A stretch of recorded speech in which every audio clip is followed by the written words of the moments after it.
everybody, welcome back to my channel. It's your girl Victoria, aka Next Level Boss Level, trying to get to the road. So I'm not gonna lie, I just woke up, and we are starting again with the letter. It's a visual horror novel. We got through the first part. I'm tempted just to call them chapters. We got through chapter 1 with the main character,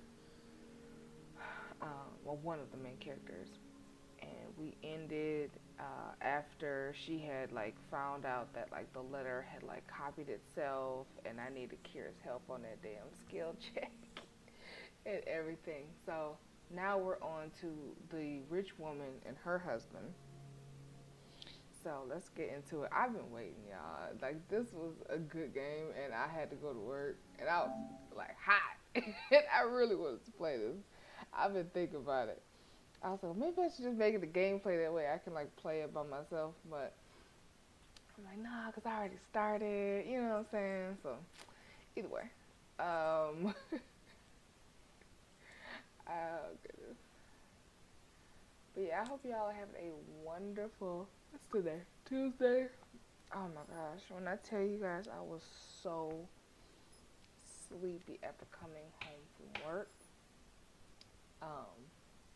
I just worked 3 days in a row, and if you have heard anything ever, working 312s as a nurse is hard. And then on top of that, in the middle of it, I went to a beach party with my friend because it was her birthday. So, like, when I tell you I did not get all my sleep, like, I did not get all my sleep. But okay, we are back in it. So like I said, we're going to be the rich woman and her husband, the one that bought the original haunted house. And I guess we're going to see, like, why she was so adamant, if it's just, like, oh, she gets everything she wants, or if there's something sinister. Which, honestly, I think there's something shady going on with it. I'm not even going to hold you. I really do. But anyway, let's get into it. So, I don't remember what I said before, because I guess I didn't save it at the correct point. But, most are respectful, some are hostile, if we are honest. And a few are downright inappropriate. Well, the guests, well, they can go. After all, I am. Kinda right. Oh, good. There's a moment of agitation as a familiar, but less than welcome face approaches with a suggestive smirk on his face. Not suggestive. I got a whole husband though. Get the fuck out. Of course, I have to keep a benevolent smile and greet him as I greet any good friend.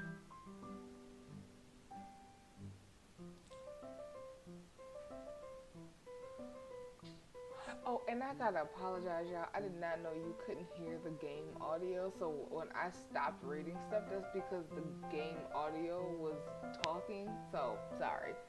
Okay. After all, this man can turn heads, being famous in his own right. Officer Lee, what a pleasant surprise. I didn't think you'd have the time to attend tonight's party. He's more like Luke's friend than mine, really. And I'm quite sure I only invited his wife. Well, you know she gonna bring her husband, babe. Why would you even bring her? Much like I am only friends with the chief inspector because of Luke. Luke is only friends with Rochelle because of me. Like how I treated Lee, however, Luke never hid his animosity for the lead matriarch. It was an odd sort of friendship where we would have awkward double dates. Oh, gosh. I don't even recall his first name. It started with an N, I think. I might be wrong. Aside from being chief inspector of Luxembourg Police, his wife Rochelle Lee Nee Vance owns a General Electric company, fridges mostly. Okay. Also, almost like a Best Buy. Oh, I always have time for my favorite socialite couple. Might I say, you look positively ravishing tonight. Back up. I see the husband isn't with you. Back up! The way he eyes me up is enough to make my skin crawl. You know what? Maybe I should go live on TikTok. I keep saying I'm gonna go live on there. Give me a second, y'all. 2 seconds. Where is it? Am I tripping? Oh, I hate this darn thing. Hold on. Oh, no. Alright, let me see if I can do this.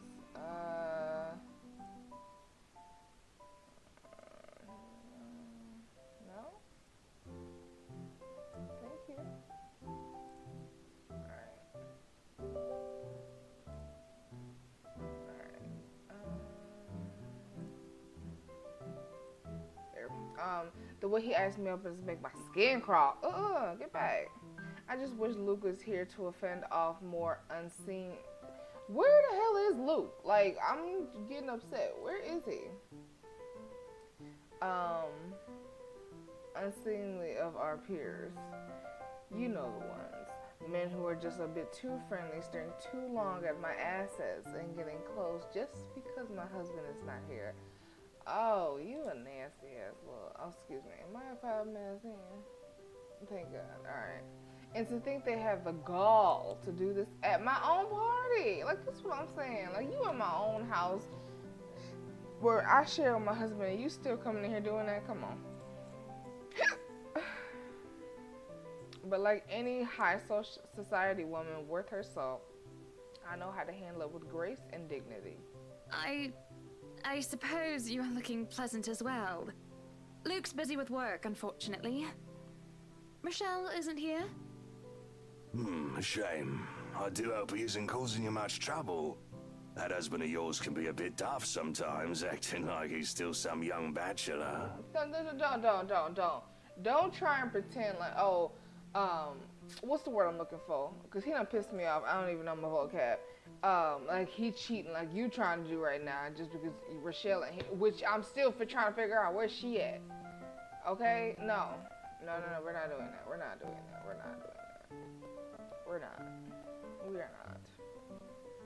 Like, let's see.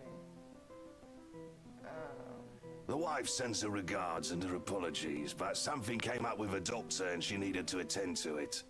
You know her, being pregnant and all. So why did you come? You could have sent a letter in the mail. You could have sent a phone. We got text messages. It's not even that old. Where you could have texted me. You did not have to come. You did not. We make small talk. I ain't trying to make no small talk with this ninja. Rather, I'm forced to do so. Okay, as he would not leave my side after finding his place there.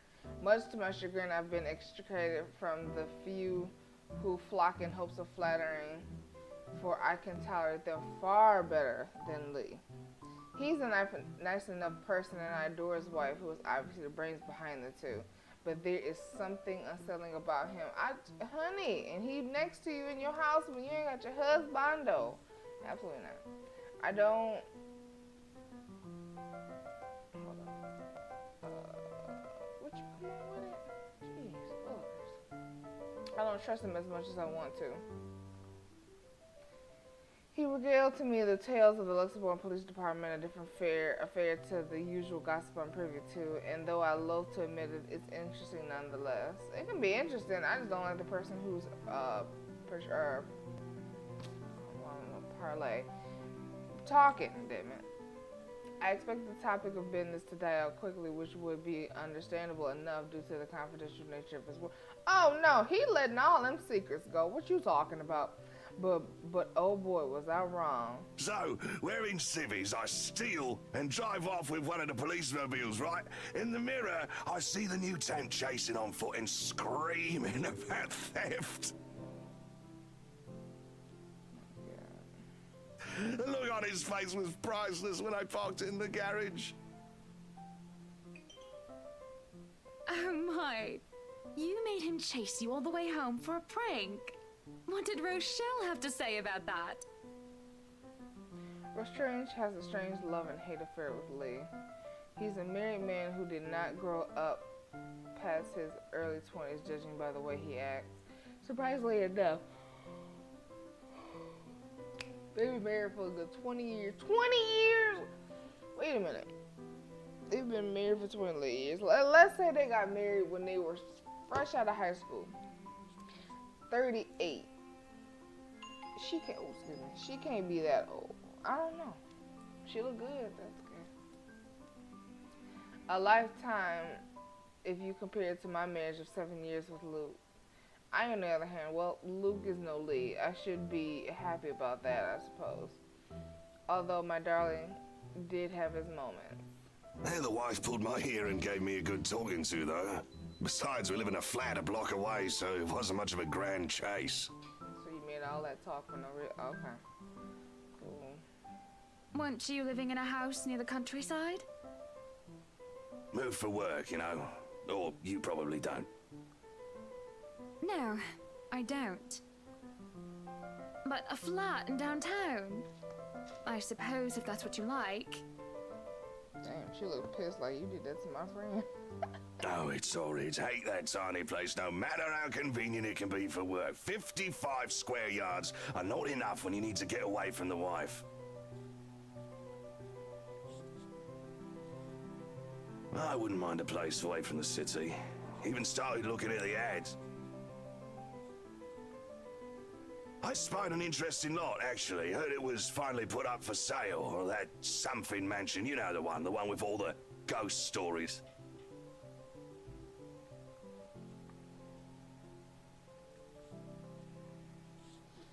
I know what he's talking about. There's only a few urban legends around here. Wait, you bought it so he couldn't get it? Is that why? Y'all got money. Okay. It's The Ermagood Mansion? That's the one. Worthy of a king it is. I'd buy it myself, but Rochelle would only gripe if I brought it up to her. y'all got money. Not to mention all the expenses a place like that. It'll be a real fixer-upper. You also have to find someone willing to work there with how superstitious people can be. If it becomes a problem, just hire someone to do an exorcism.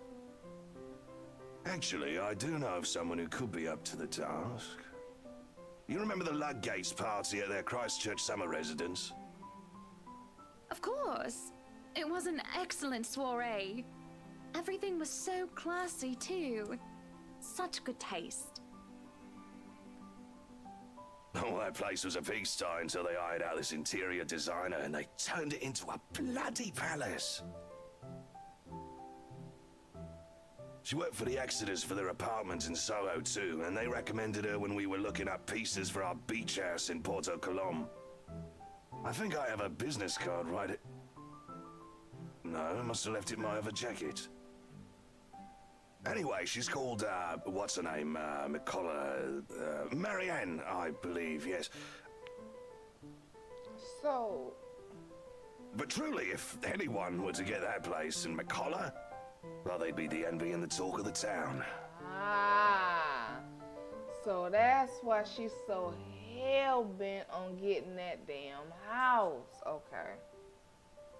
Well, if you put it that way, I might just snatch it up for myself. This place was starting to feel a bit small lately anyway. Bitch, what? Sure, a 3-story penthouse might not fit the definition of small for some people. Damn it, then I'm some people. What the f you mean? Okay, maybe a lot of... Exactly. It isn't enough to have grand parties, and as it is, I only invited about 30 people to this, and it's already feeling cramped.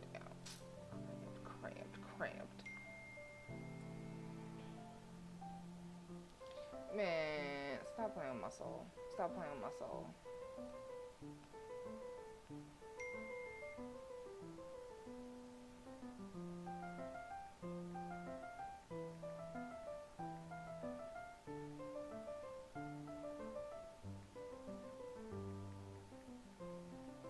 Sorry, yeah. Hold on.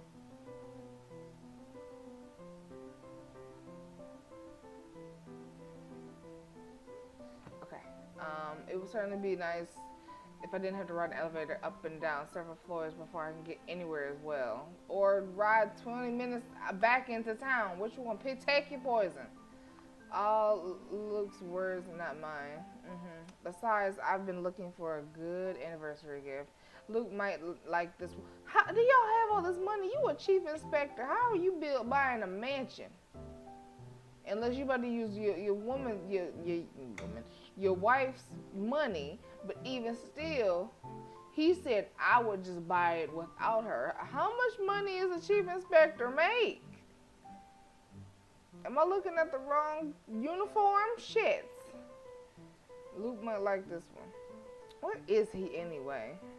Okay, so we on... Oh, we back on the 21st. Because it happens in like a span of like 3-4 days. It's not a lot.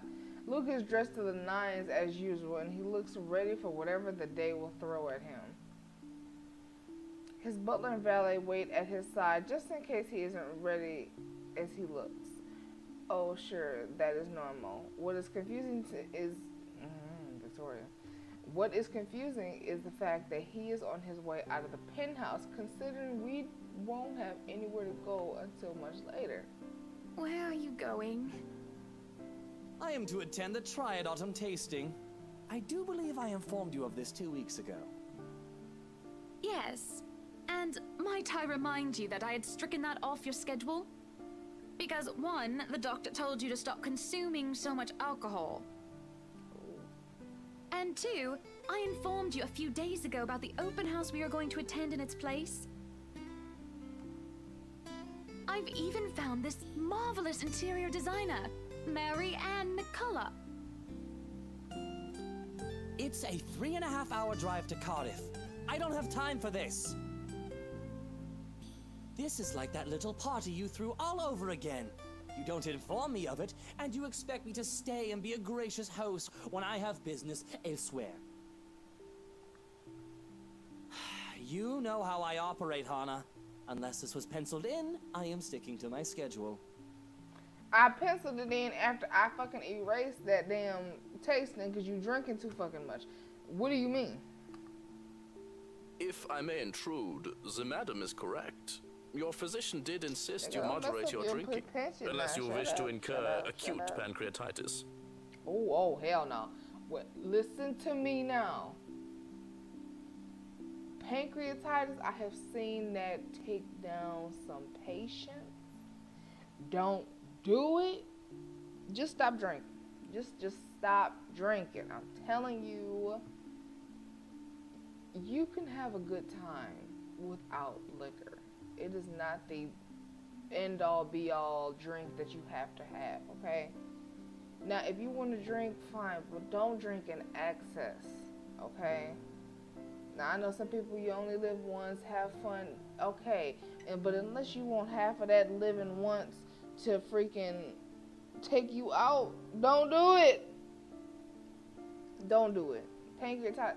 This one, I remember this one patient, I can't even say if it's a she or a he, but when I tell you they throwing up, we needed to have a nasogastric tube, meaning there's a tube that's going through the nose into the stomach and sucking everything out, bile, because it was just creating all of this stuff that she couldn't hold in. She would just keep throwing up. She had to be on what we call total, oh my God, Victoria, I'm so tired. Total peritoneal nutrition, TPN, which is when you get literally your food through your bloodstream, okay? Like, that's the only way she could eat and get any sort of nutrients, because her stomach could not take it anymore, because it was just over flooded, okay? He had like all of these things going on, and it was terrible. And I'm going back from he, she, because I can't remember if I said they. But okay, like when I say he was like in misery.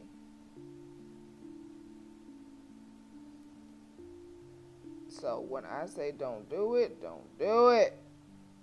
Okay? Because I'm telling you now,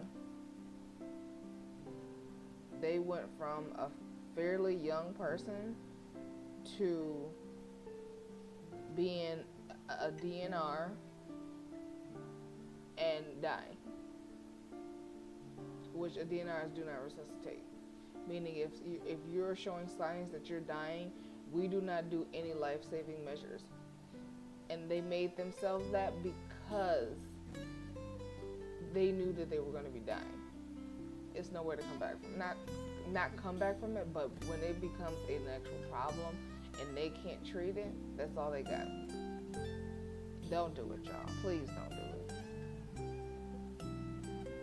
And you did have this open house penciled in last Wednesday morning. Thank you. Bullocks, I don't remember doing so. Well, you did. While very hungover, in fact. Tell it, Jonas. I know Johannes. He did. Moaned about me being too loud, but gave in after some pushing. Perhaps that was a bit too cruel and manipulative of me, but Whose side are you on? on mine, damn it. I ain't got time to clean up your puke out that damn limo. What you talking about? Come on, Luke. You promised we'd do whatever I want this weekend.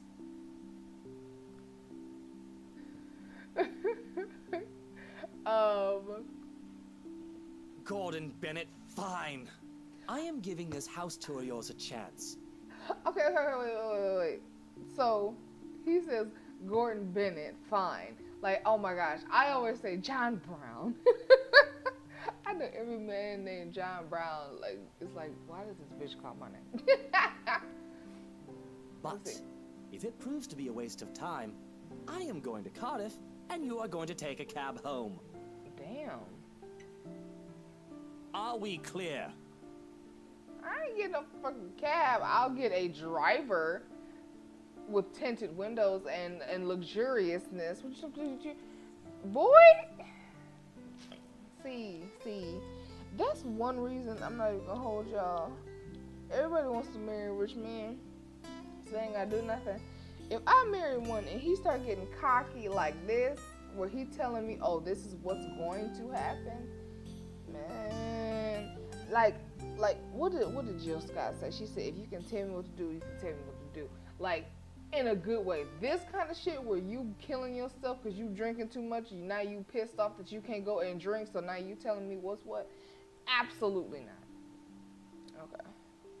It's just a bit of a husband and wife tit for tat, isn't it? All couples have their arguments. Yeah, but this one, I'm not saying there's something wrong with it, because the couples do fight. However, he's upset because he can't drink, meaning that's becoming an addiction. And see, yeah, once the honeymoon phase is over, as they seem to call it, reality sets in that you and your partner might not always see eye to eye. That's absolutely, like, it's rare you gonna find someone that's like 100% like, you know, in cahoots with you. Just because people grow, they change, they adapt, and all that stuff. Like, even if, let's say, you guys are, oh, we have the same mind. Yeah, but you might not always have that same mind.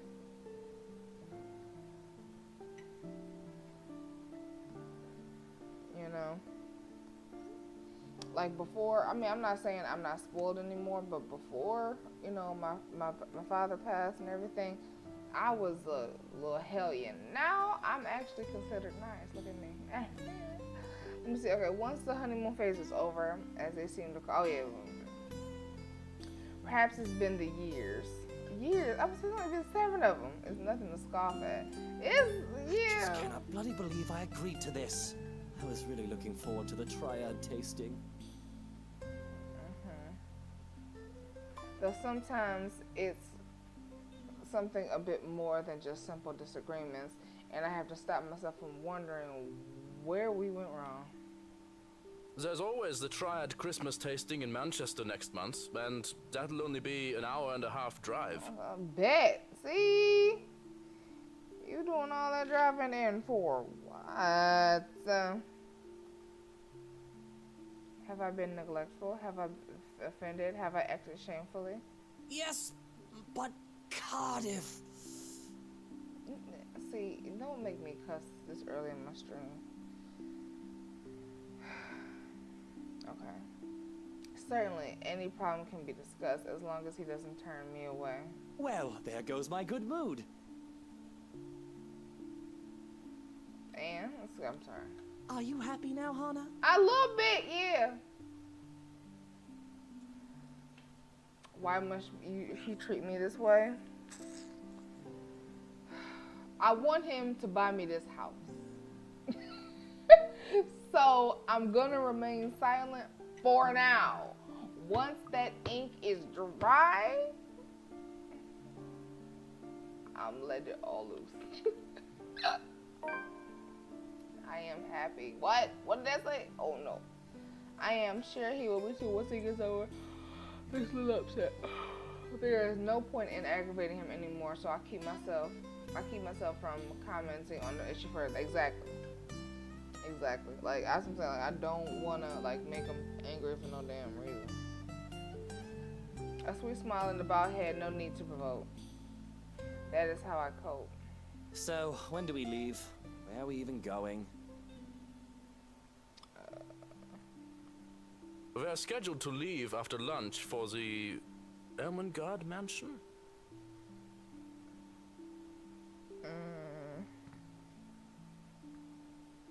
Das ist ja interessant. It's just Deutsch name. Is that infamous mansion, yeah? Shut the actual hell up, okay? I have seen it from afar. It's a huge property. Very beautiful if it wasn't left abandoned. Certainly a house befitting lords and ladies of the land. Okay. A house good enough for nobles, huh? It is well known then? Okay. I guess that doesn't make it a total waste of time. Our old sous chef mentioned going there for Halloween last year. We have not seen him since. Not that I mind. He made terrible pumpkin soup. I smile even as they turn their backs to me. The ride to the mansion is quiet, with Luke having stared out the window the entire way, not paying attention to anything around him. Meanwhile, I'm conflicted. I don't know if I should apologize for changing his plans like that. Hell no! Excuse me. No! But by the time we arrive at the mansion and I see his eyes light up at the genuine interest, apologizing is the last thing on my mind. Exactly. You will have a good time anywhere. You don't have to be drunk.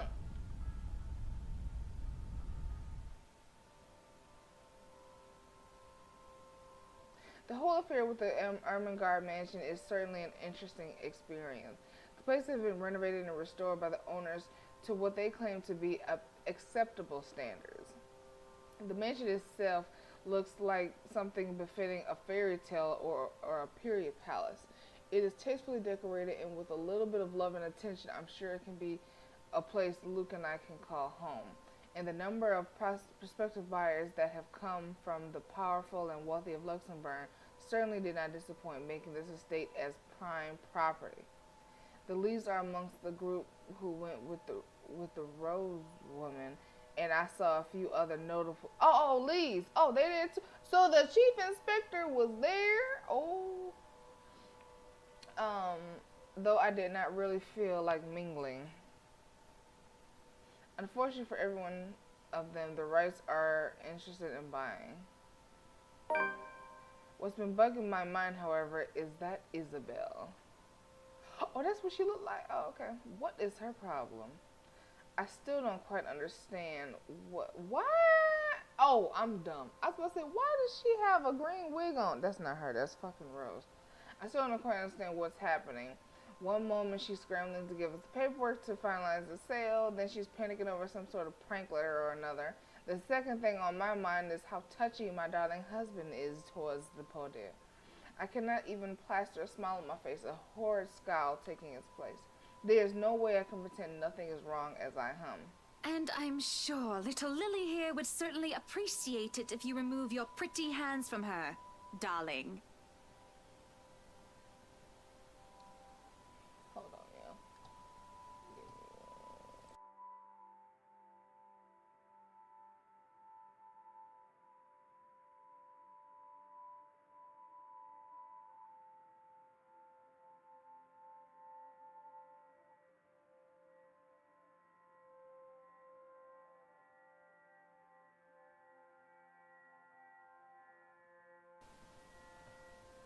Okay, there you go. Darling, yes. He is quick enough to distract his hand, which is all that the girl needs to, well, for lack of a better word, escape. I think I need to step out for a while. I'll be back. Her partner follows, shouting after her without hesitation. There's an awkward air among us as we are left in the wake of whatever that was. The other members are gossip with each other. Speaking of, excuse me. Speaking of the poor daft girl telling the tale of whoever was not honest of the act in the first place. It doesn't take long for the woman Rose to return and pull us to the side into the study for what I rightfully assume is damage control. Rose invites Marianne into apologizing to, hoping to apologize to her as well. I'm tired. Let me see, but the woman refuses, saying she is not one of her clients anyway. That leaves myself, Rose, and Luke, and the last all too eager to make himself comfortable in the study he's no doubt already claimed as his own.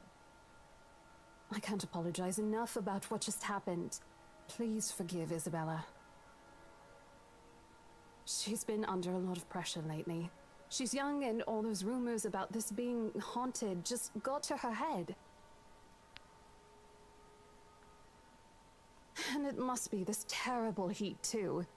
Not a drop of rain for days now. Oh, it's fine. The poor girl must feel so embarrassed about what she just did. But I say, let bygones be bygones. After all, she's only a child. She looked, what, 19? I shoot Luke an accusing look at these words. After all, he tried flirting with the girl. The nerve of him. And not only that Isabel girl, but also Marianne and Rose too. What kind of husband would think that is even a remotely good idea to make moves on 3 different women while his wife stands there? Did he drink while I wasn't looking? She's a bit older than that. Shh, girl, shush. I ain't gonna say all that. But again, I apologize. And if there's any way I can make up for what just happened, just... I know what you can do. Be a darling flower and get us one of those bottles you plan to serve. Pop it open. We were planning on serving some champagne. I can get that. That would be lovely. Much obliged. Do you want a glass as well, Ms. Wright? Oh no, I'm fine. I really shouldn't be drinking right now. And Luke shouldn't be either. But right now I am just too tired for any sort of argument. I don't have the heart to scold him in public as well. I am certainly not his mother. I just want to get this horrid day done with, go home and sleep. Perhaps I'll even have a strong cuppa before I head off to bed. Yes, that sounds nice. When Rose comes back with the champagne, I beckon her over. As I have told her partner before, I have every intent of crying in this house. I might as well, even if I'm having second thoughts about getting it for Luke. The moment we, the Wrights, have expressed interest in this place, we had eyes set on us. If we don't buy it, that might as well be the signal to have our busybody gossip about how we may or may not have lost our fortune. Regardless of the fact that it is false, image is everything when dealing with these people. These are the unspoken rules of people such as ourselves. And besides, I really like the place. Why, everything is absolutely wonderful. Well, except for this ugly painting in the study. It looks like a bad fake of the Edward Munch painting. Here's the deal. I'm willing to pay 10% higher than your listing price. If anyone tries to outbid us, just add another 5%. I doubt anyone can, of course. Or, you know what? Just add 15% to the listing price, and we can sign all the paperwork now. I guess, if that's what you want. That won't be any trouble. I don't have all the papers now. Didn't think this would be a quick sell. I'll have copies sent to you so you can look over them. And if you'd still like to finish the rest of the tour with Isabella's group, you're more than welcome to. No, I think we're good here. We'd appreciate a private tour of the place a lot more, I think. All right. Should I let Marianne in, then? Marianne. Oh, right. She's been waiting outside the study this whole time, hasn't she? I need to have a little chat with her to move this little mansion project forward. Please do. There's a look of apprehension when the other woman enters the study. Yet, like a professional, I see the moment when she stills herself and masks her worry. Admirable. We have this project then? Of course. Will you be needing anything from us? Having the floor plans would be a great start, just so that I can look at them beforehand. And if you could tell me when you're available for a meeting so that I can include it in my calendar? Oh, is a meeting really all that necessary, Marianne?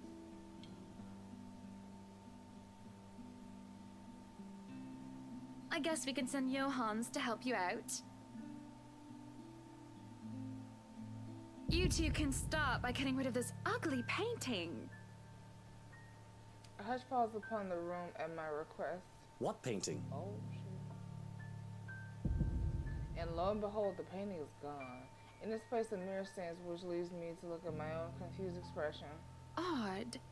Well, no matter. Back to the topic at hand. Marianne, dear, we are simply far too busy to meet up.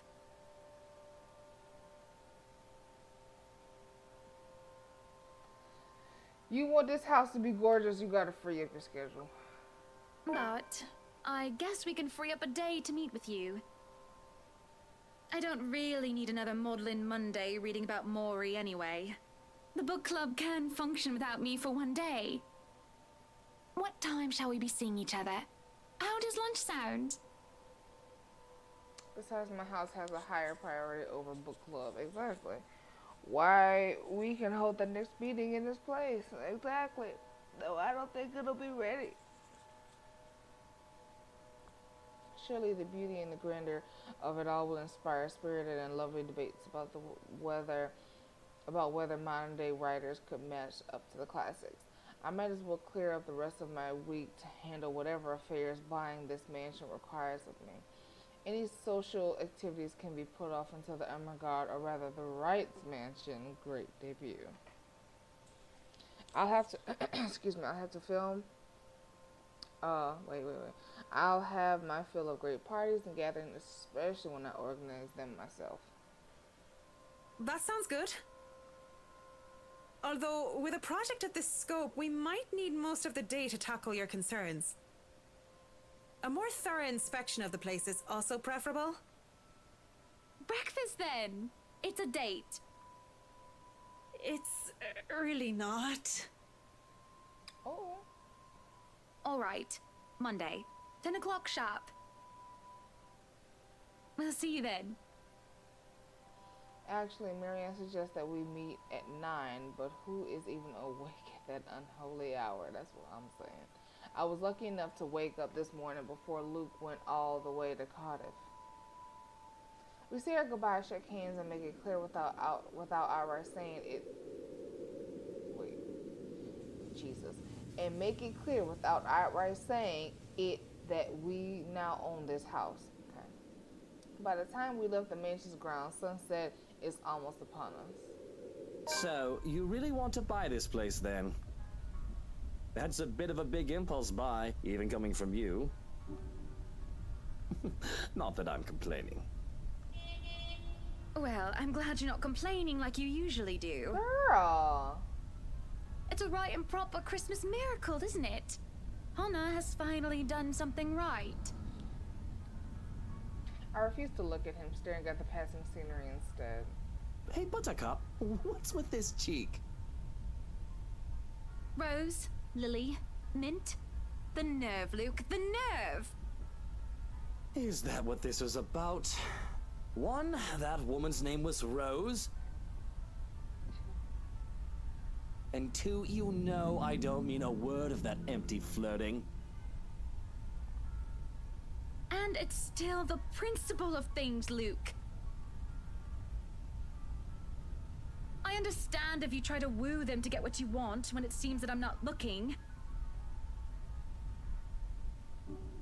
But I told you once before not to do it when I'm there. Luke dealt with other women in the past to get what he wanted. Sometimes I have my doubts. I really want to believe that I am an exception, that he is not just using me like he used those other girls. I'm having a hard time believing that now, and isn't it just the shame? Wait, damn it! And it isn't just the shameless flirting.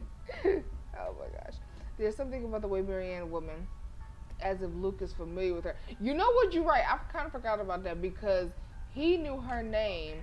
Oh shoot! Whoops. He knew her name before. What am I trying to say? He knew her name before they were introduced. They knocked boots, and I'm telling you now. As much as it shames me, it makes me jealous. It makes jealousy rear its ugly head. Man, they talk. Jesus. I am, suffice to say, ticked off. Go on and say pissed off. I forfeit my trip to Cardiff for this, and you're still not happy. So you couldn't be drunk? Let it go, bruh. Let it go. Oh, trust me, Luke. I am very happy. Very happy that, for once, we are doing something that I want. But you flirted. Exactly. Like, you can't. Hey, Miss Lovely. I forgot. I'm sorry. I don't think I said hey to everybody. But yeah, that's what I'm saying. You flirted regardless. Like, you know what you're doing. I'm right here. I am your legitimate wife, and you flirting in front of me, bruh. What she say? Very happy for once we're doing something that I want. I mean... Can you not see the smile on my face? Girl, no, but I see all that blush under your eyes, though. Let me see, it is only when I let loose those words that the truth hits me like a slap on the face. And by the looks of it, it seems to have the same effect on my dear darling husband. It's always been Luke wants to do this, Luke wants to do that, hasn't it? I don't even remember the last trip we went to, which was of my own choosing, without needing to get the man's approval. On the other hand, I was pulled along to every single expedition he wished to tackle, and I never objected. The rest of the ride home is spent ignoring each other, pretending the other doesn't exist. Arriving at our penthouse, my first order of business is to getting into bed. You forget a hot bath, and you forget your tea. Oh, I just want to bury myself in blankets and forget about everything in my slumber. It seems that Luke has the same idea in mind as he tags along behind me. But this is something Victoria. This is something I will not allow the moment I pass through the door. Out. Damn. What the bloody hell, woman? This is my bedroom, too! Luke stands flabbergasted. The guests were flabbered as I deny him entry into our chambers. His pillow lie on the cold tile floor away from the warmth of our soft down bed, and my gaze promises him the same fate if he does not budge on this matter. Don't even try to argue, because I am very cross with you, Luke Wright. Whole You can take name. the second bedroom or the guest room if you wish, but I do not want to see you at all for the rest of the night. Johans! Our butler wanders over, a curious expression on his face. Why is he near our bedroom? Why are you here? He doesn't quite hurry, moving at a relaxed pace no matter how angry his master sounded. No, you are not allowed to sleep in my room, sir. Absolutely not. What? That's not what I mean! Help me talk some sense into her! There is no sense in questioning her right to be angry, sir. So, if I might be excused, I'll go prepare the second bedroom for you. I have to keep a straight face as he stomps away in defeat. Mutiny! This is mutiny! Sleeping with the butler. The system is being upturned, and the people are rioting, and everything is left asunder. Not asunder. It isn't every day that Luke is rendered speechless by... How is he speechless when he's still talking? Rendered speechless by someone he considers inferior, or to yield to another authority without an ulterior motive. His pride just won't allow it. I do keep telling the man to treat his people better. He may throw whatever fit he wants, but he will not be getting his way tonight. Victorious, I celebrate by jumping face first into our bed. Undignified, yes, but nobody's here to judge me anyway, right? Nobody is here to tell me what to do. Yes, as I succumb to sleep, I can hear them whisper to me. I can hear them whispering, help me, calling for me. They want me, need me. They drown me and pull me down, suffocating me in their embrace until I sink to the bottom, a deep abyss awaits, inviting yet foreboding. They're calling to me from in there, aren't they? And I do want to help, I do, but when I try to reach out, something pulls me back like a hook sinking itself into my stomach. And I break through the surface with a gasp. Alone in my bed without Luke to hog the covers, I am swathed in the cloth and slick with sweat. It takes me a while to untangle myself and kick them off. Both the bed and I are out a right mess by the end of it all, but I am more than eager to just get up and go get some fresh air. Wait, 26? It's been a couple days. The days past had gone by a blur. We hadn't touched, not touched, Jesus. We hadn't talked much. Luke and I outside the necessity. In fact, we hardly talked beyond the topic of acquisitions of property. Properties being the mansion, obviously. Everything has been so busy that I haven't talked to anyone outside the business, and it is just so stressing. So one can understand my needs for a good chat, preferably over a good meal. There are times when any decent, emotional, healthy, and sociable, capable person is in need of a good friend. One who will talk to them without the conversation degrading or turning into an argument, or burying a nearby friend I have at attendance. I have an interior designer under a confidential agreement to listen to me. You gonna force that girl to listen to you? Come on now. The place is bustling with movers carrying furnishings and here and there, along with several trunks of personal belongings taken from my penthouse. I can hear Luke barking at them in the other room, making sure nothing is handled carelessly or gets stolen. Careful now. One thing is, I know your pictures are framed by cheap plastic, but those are framed by African blackwood and are one-of-a-kind commissioned paintings. okay. Each one is easily worth a lifetime of what you not make. Damn. It's hard to tune him out. The walls did not do a good job of muffling him at all, but then again, it's Luke. I would still hear him ranting if we were on the opposite. Excuse me, if we were on opposite sides of the mansion and I'm wearing earplugs. I'd really like to thank you for inviting me to breakfast, Mrs. Wright. But I already ate, so I should really go back to work. Nonsense!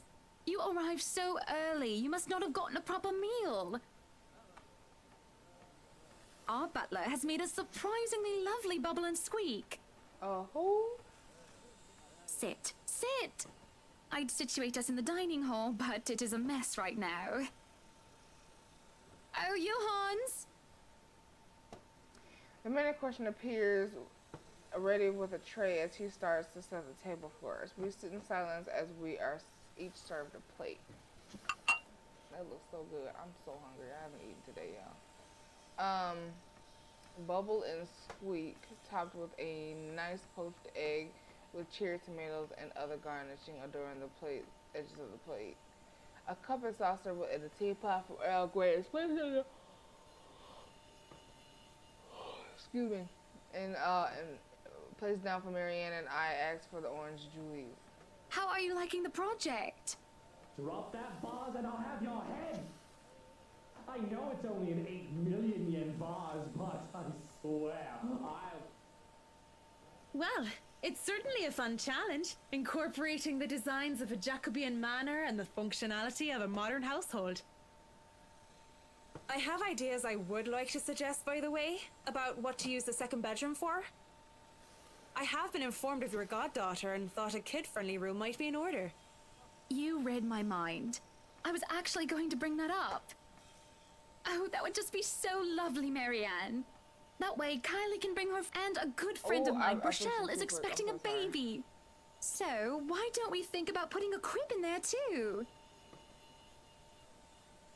I can just imagine little ones running around, filling this place with the pitter-patter of their feet. We'd have to make sure they don't trip and fall on the stairs, though.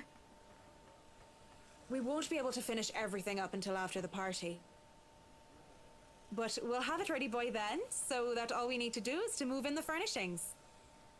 Yes, that's plenty fine. It's not like we're in a hurry to have it. And we wouldn't want the workers to disturb the guests or the other way around, do we? Just make sure it's presentable. You know, in case a guest snoops about. Of course. As for the kitchen you wanted, I've already negotiated for the high-end stoves and the hot and cold drawers, so on and so forth. I've got a friend who is able to customize them so that they'll look like the counters we'll be replacing and fit the rest of the interior. They'll be bringing them in today. Why can't you people do anything right? Don't drag it. You'll scratch the wood. Excellent. But no, really, how have you liked it so far? Oh, it has been wonderful, believe me. Everything is going smoothly too.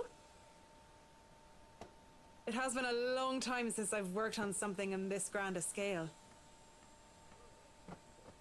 Nowadays, everyone is about condos and flats, living in the city where every room is an identical box. Believe me, this is very refreshing. We lived in a condo before this, Marianne. I didn't mean any insult. She didn't mean that at all. She just saying like she couldn't have her artistic, you know, go flourish. Damn it, don't be taking this so personal. It's fine, sweetie. Look at you, all frazzled. I was just pulling your Oh, I leg. was like, girl, you don't calm down. Luke wanted that penthouse when we got married, and you can thank him for purchasing this place as well. She looks confused. Sorry. Of course, she has every right to be. She no doubt overheard me push the estate agent into the cell, making quite the aggressive offer. She saw me sign the papers for the mission as well. I just had to scoff. Don't be fooled. I'm just the treasury. I wouldn't be able to make a purchase this grand without his seal of approval. I see. That's it. That's all you have to say. Yes, it wouldn't be appropriate to comment further. It is unprofessional. Unprofessional? I can't help but let out a deep sigh as I stick a fork into the dish. I didn't want professional. Girl, you gotta make some friends. I want someone who will either agree with me, even if it's just for the sake of agreeing, or someone who will try to talk some sense into me. Honey, she's trying to get a check. He's talking about. Neutral responses are so boring. There is no discourse for the middle ground. The food is good. Best bubble and squeak. Okay. Alright, I finally got my TikTok live up, y'all. Give me like 2 seconds. Let me just do this real quick.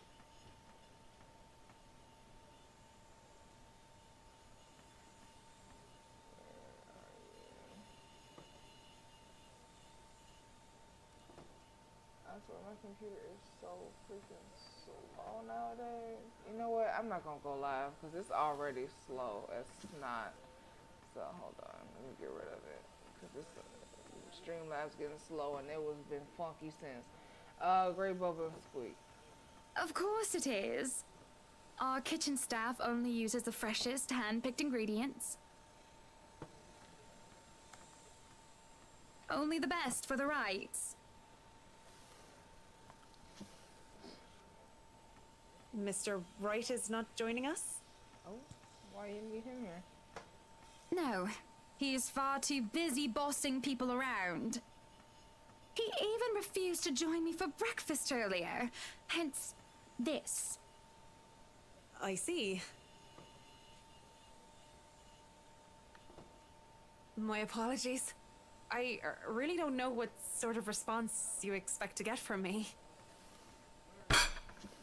There's a chatter as I slam my hands on the table. It's frustrating. I am frustrated at Luke mostly, but Marian's neutral professional answers are certainly irksome as You're well. a human with feelings and opinions, aren't you? Don't give me this bollocks about being professional when we're having a nice friendly chat over a nice and friendly breakfast. I can only talk about interior designs for so long, and I detest one-sided conversations, Marianne. But I really don't know what to say, Mrs. Wright. We were talking of no topic in particular, and... Luke. We were talking about Luke. About him not eating breakfast with you? About him treating me as if I were some treasury. I didn't realize that I shouted that out. Wait. I didn't realize that I shouted that out loud until it's too late. There's a stunned silence that settled before I slumped back into my seat, hiding my face behind my hands. I can feel my shoulders shake. Breathe, I told myself, calm down. But it's just so hard. Honestly, sometimes I feel like he doesn't love me anymore. Oh, have I been so blind? Did he ever love me at all? Was our marriage all for the sake of saving his company and his wealth? Because... Because?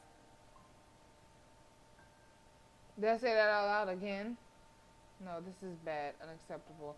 It has been rumored before the real reason for our engagement, but if anyone were to know this, marriages of necessity to carry on political and financial power used to be a common thing, but the Evans-Wright union is the perfect happily ever after, was supposed to be. It's true that we first met each other in order to discuss dealings, to make them the then failing Wright Enterprise a subsidiary for Evans Incorporated, but I do remember being in love with him, and there were times when he said he loved me back, even if I'm not sure what the truth is now. Either way, I do not want the Wright name or the Evans name being dragged through the mud because of a slip up. Don't threaten her now. Just ask for silence, and then if she don't, then yeah. Miriam's a good sport, isn't she? So far, she has been reasonable and accommodating, even towards Luke's ridiculous requests. Patient and professional. Did it only extend to business, or would she be able to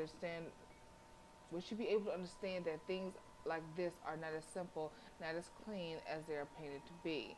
Certainly, I can talk to her. Ask her. I won't speak a word, Mrs. Wright. See, you ain't even have to. Not only am I contractually obliged to, it would also go against my principles. This is no one else's business but your own, and it should be kept between the two of you. And whoever you wish to seek counsel from. Please, Marianne. You have to understand. These sort of affairs, if anyone were to know this, they could just twist it and we'll be ruined. All I ask for is your silence on the matter. If I am to be frank, Mrs. Wright, this isn't new for me. You aren't the first, and you certainly won't be the last to have complicated dealings. Unless what you're doing is illegal, I turn a blind eye. Can I trust her? If I wasn't in the same boat, I'd be trying to pry those secrets and gossip with you about them by now. Well, I'm keeping that information confidential as well.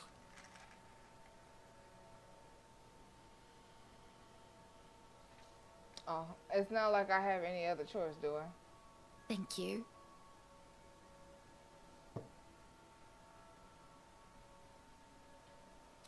We continue to eat our meal in peace, finishing the last of the food and drink. When the door of the parlor opens, Maria and I are just sitting in silence. Madam, the photographer from Luxury Living is here. I gave him nothing but a small nod. This was a wonderful meal, Marianne. You're free to return to your duties. I must excuse myself. It was my pleasure. And thank you for the food as well. Oh shit, making my way down to do something. That's starting to put me in lighter spirits. The interview with the Luxury Living, that is today, isn't it? Oh yes. People had caught wind of our new mansion the very moment we left the open house. Luke had boasted he could acquire the property in no time and allowed a photo shoot for an entire interior design magazine to be scheduled today. Well, there were complications. It took longer than it usually does for us. Hopefully, I won't have any other unfortunate slippers with someone who isn't bound by confidentiality. The mansion grounds has been one of the first things to be fixed up aside from the bedroom. Although it's still a work in progress, it had a promising start and I can already see the flower patches. Luke's favorite daffodils stand out easily, having been planted from pots that used to litter the rooftop on our penthouse. Why if the moving crew thought that Luke was being hard on them, they didn't see the landscaper on his way out. The man looked like he was ready to faint and Luke was ready to kill him by the end of their discussion. It is the okay, good. It is in the garden that I see him standing near the flowers in quiet admiration. He is hard to miss, the hulk of a man that clearly did not belong. And the big backpack and suitcase he had would have makes him look much larger. What you mean don't belong, bro? What you mean by that? Alright. It's a peculiar sight seeing someone who looks like he does handling little delicate things with such care. He looks up from the garden and does a double take before friendly face replaces his serene expression. Miss Wright, yeah? Hi, Zachary Steele here from Luxury Living, ma'am. Hope you weren't waiting too long. But it looks like you're still moving in, huh?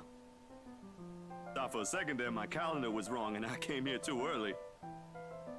The one and only. Welcome to Maison de Right. Oh, I like that. And yes, we've been in the process of moving in as we were delayed, but it won't be a problem. They're just adding a few things here and there, and you should still be able to do your work. Where's the rest of your crew then, Mr. Steele? Zach is fine, please. Mr. Steele makes me feel like I'm a mascot for a cleaning product. Anyway, I'll be your one-man crew for today. Don't worry, been doing this gig for a while now. You must be quite the veteran to handle this on your own. We've had a full crew coming into our penthouse the last time we were covered in your magazine. Veteran? Oh, your words are too kind, Miss Wright. Hannah! If I get to call you Zach, you have my permission to call me Hannah. Alrighty then. I'll call you Miss Hannah. We not that close and you had a husband. Anyway, I'm no veteran, but I know my camera well enough to make sure this is a good shoot. You can trust me on that, Miss Wright. Hannah. Oh, I got an achievement. Okay, Zachary proves quickly enough that I can in fact trust him. His skills with the camera and experience in this interesting at the very least. He is kind of courteous, listening and following as I lead him through around the house. A really nice fellow, and he treats our household staff well, whatever we cross paths with them. Excuse me. I answer his questions to the best of my ability, and he is patient enough to answer mine whenever I get curious enough. For one, I asked what the bags are for. They are quite the magical toolkit. From inside, he had procured several items to embellish the interior with. Bowls of fruit, lemons, trays with peppermills, stacks of cookbooks, cutting boards, and glass containers filled with carefully nuts and grains are brought into the kitchen setting. For the bathroom, there are white towels, seashells, and decorative soap. There are other things as well, too numerous to count, all in that large backpack and suitcase. Tricks of the trade. Softens up a room, makes a place feel more homey, and fills it up with texture. But you guys probably have better stuff I can use for this. No lights? Don't tell me all of these are just props. Well, I've got my tripod here. For things like these, natural light is best. I'll just have to set the shutter speed to a real slow setting, and as long as nobody steps into the shot, it'll look great. Okay. Oh, it better. Not you threatening. Let me see. We go through the rooms one at a time, although we first tackle the ones that the movers have no business in anymore.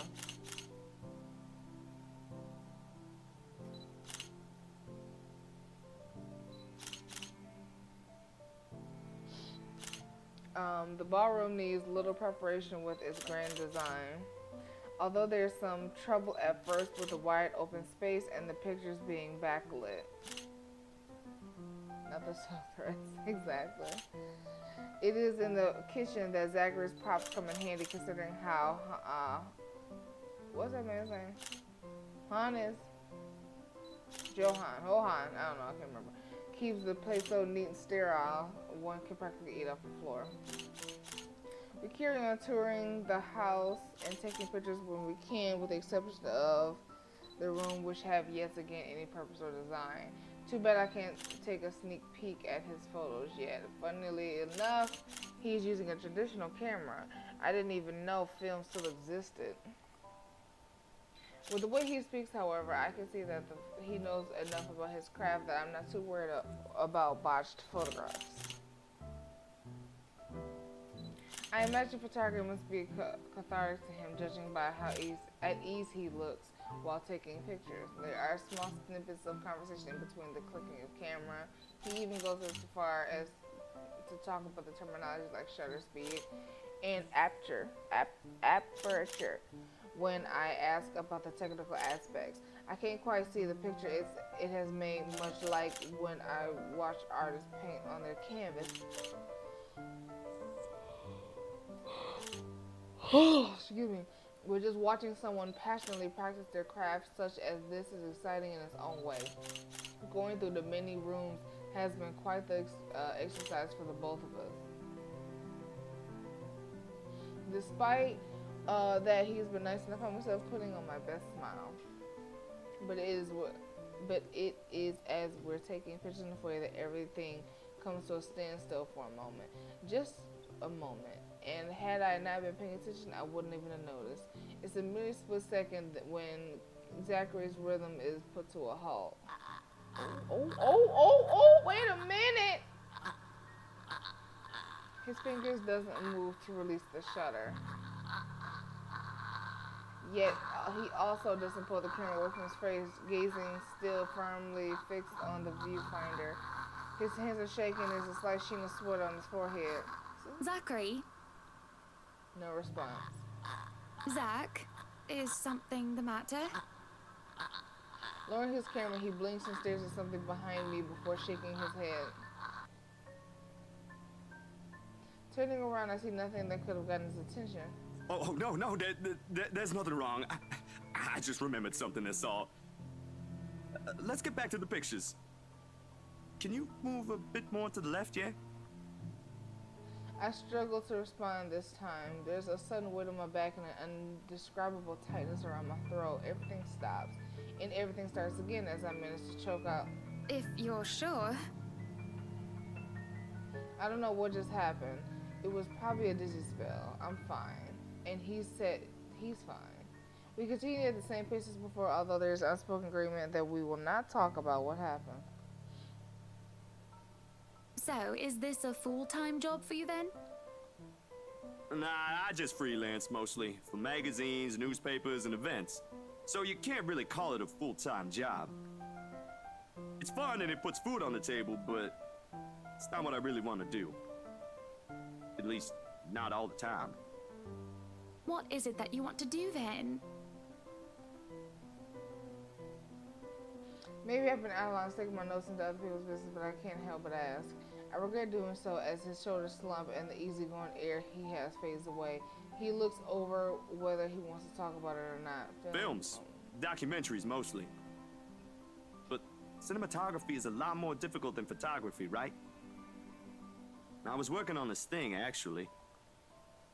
What thing? Well, it wasn't really a big thing. People didn't like Blue Fonzie very much. Sorry? Oh, I'm so sorry. Get out. People don't like Blue Fonzie very much. People don't like a film about colors. I suppose they would have liked Blue Bibby a lot more. Very funny. For those who don't speak French, what the fuck is a joke about? So, Grand Director, do you want to tell me what Blue Fonzie is all about? He hesitates. But when I refuse to budge on the matter, he gives in and spits it all out. The fuck does that mean? I do not speak, I'm gonna say Spanish, French. Dark blue, the darkest hour of the black British. He speaks with passion of one who has gone through the very matter he is concerned with. There is conviction, knowledge, experience in his speech. Why I would have told him that he was an amazing speaker if only I wasn't so engrossed in listening. Prejudice and discrimination in schools and in the workplace, lesser chances for opportunity, and higher chances of being treated like a criminal. He spoke of blacks and people of color in general still being treated like second-class citizens, all because of the color of their skin. It's all just positively riveting and sad. It comes to a point wherein he soon loses steam. He looks abashed, realizing what he's just done. Sorry, I just got so carried away and... It's fine. It is really so fascinating to watch people talk about their passion after all. You should see how your eyes light up when you speak so fiercely. You do have very beautiful eyes. Miss Hannah, watch yourself. Uh-huh. Thanks, I guess. I want to say that I understand where he's coming from, but I really don't, do I? I was born with a silver spoon in my mouth and lived a charmed life. It hasn't been perfect, but the difficulties I've been through pale in comparison to the others experienced on a daily basis. I certainly don't know how I would have fared were it any different. Would I still have met Luke, and would he still love me if I was any lesser? What was your home like? These things you talk about, it sounds like you... Well, I don't mean to pry, I mean. Live with my older sister and my grandparents. We had a shop selling all sorts of things below our flat. Ninja, are you from America? Because, a little slip up right there. And well, I was one of the few non-white, non-British students in class. I knew it. I didn't get pushed around or anything straight up. Even then, I was one of the biggest kids around. But a pencil and notebook would go missing, you know? Oh, that I knew. Children can be so cruel at times. Of course, it may be slightly different. Excuse me. A slightly different story when you have personal guards and the stolen item's not a pencil but an expensive heirloom. So what about you? How you liking your new house? It's pretty impressive. It's nice, I suppose. You suppose? Not big enough?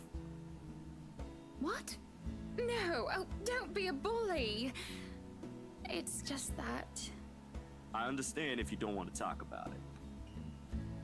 I was a little girl all dolled up and treated like a fragile porcelain with nursemaids waiting for me hand and foot. All the material possessions anyone could ever want, I could ask for on a whim and it would be handed to me just like that. But I barely saw my parents, just goodbye kisses in the morning before they went off to who knows where they needed to be next. I saw them more often on the telly or in the papers than I did in person. I remember my old house. It was a lot like this one. Big walls and big halls, but nobody in it. Not really. It makes you think how alone you are.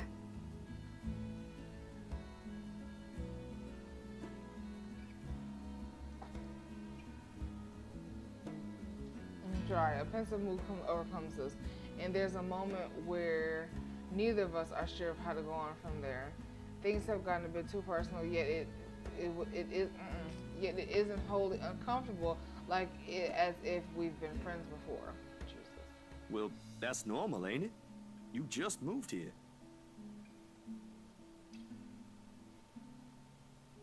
You'll make home out of it yet.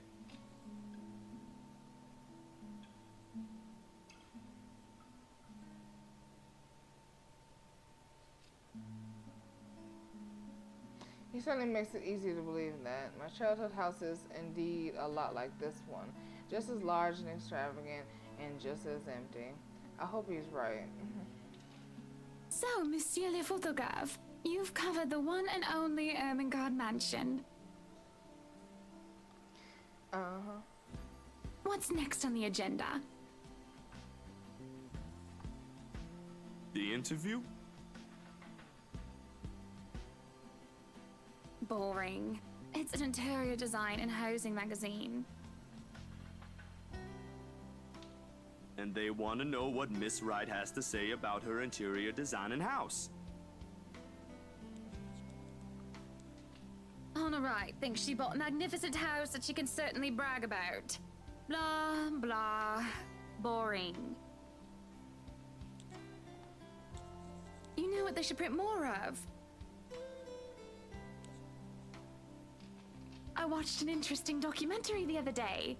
Bleu Foncé, The Darkest Hours of the Black British. I recommend you watch it. Those are the things that people should know about. What do they care if I use a purple or green bowl of fruit in my kitchen? People, right? Oui. People are shite. Oh. What do you think? Do I look good with this angle? I struck a pose while he's been being busy, looking taken aback for a moment, probably not expecting me to just go and do such crass words. But he recovers quickly, and after snapping a few shots, he grins. Yeah, vous êtes belle. You want copies of these ones? Yes, please. So, the big boy knows French. You must have wooed a few ladies. Unless you're into gents. Oh, alright. Either way, French is, after all, the language of romance. Though I don't know about quoting fancy poetry. But I've made lunch for a girl before, and they did like that fancy French cuisine. Can you cook your best? I can cook just about anything as long as I know the recipe. C'est magnifique. It's been too long since I've had a proper chat with a good friend. No, Lee is certainly not a good friend. And although we've just met, Zachary is the sort of person who can probably befriend anyone. Oh my gosh. Let me see. He's just a comfortable person to be around. A bit too comfortable. The photo shoot went without a breeze, and somewhere along the way we talked and laughed and found myself getting a bit too close without realizing. He'll give me this strange look until I back off, and he'll go back to asking questions after I agreed to do his little interview. And it's just odd. Oh, someone got a crush. Well, no. Me being friendly isn't odd. That is who I am, Zach. Zachary is the one who's being odd. Why? Anyone else would be absolutely welcome to the extra attention I give them. He, on the other hand, looks almost flustered about it. He should be used to different personalities by now, having to deal with various people when he works. And if not, he needs to start. Perhaps nobody has shown him attention of this kind, but he's a big boy. He should be able to handle me. Ma'am. All it is a friendly touch here and a pretty smile there and a gentle swaying of the hips as I move around. Ma'am. Zachary grew and grew more red every time I noticed, honey. I would too, shit. Come on now. And am I being mean to find enjoyment in seeing him unravel?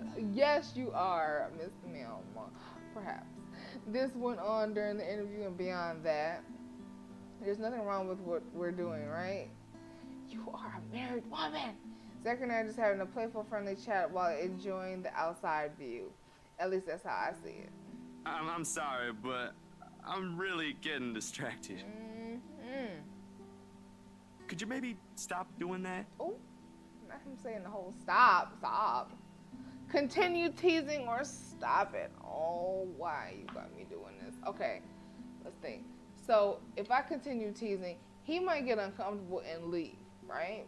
You know, I mean, you know, we not a thought around here. I know you getting upset at your husband because he's over there flirting with everything under the sun, but we are higher than that. Now stop it. I mean, I mean, you don't want to lead him on. You married. You're not gonna be divorcing that man no time soon with the empire y'all both have now that you like joined houses and all that shit. Let's just stop. Let's just stop. Stop playing with him. Stop playing with him.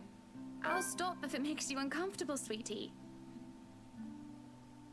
Sorry. I know some people they're gonna do. Continue. I kind of want to see what Damn. What I should have did was I should have saved it, did it, and then went back. Gosh darn it. All right. No, I should be the one apologizing. Why, you're a shy one, aren't you, big guy? It's not that. Please say but... that you married. He just has a ring on my finger unless yes, I can't even read. Okay, he gestures to the ring on my finger and lets the fact of the matter hang heavily between us. Yes, girl, you married. Being told implicitly that I am too forward is not a common occurrence. I think I'm more stunned at the fact that he pointed it out rather than, well, being rejected. Not that anything is going to happen between us in the first place. It was just some harmless flirting, right?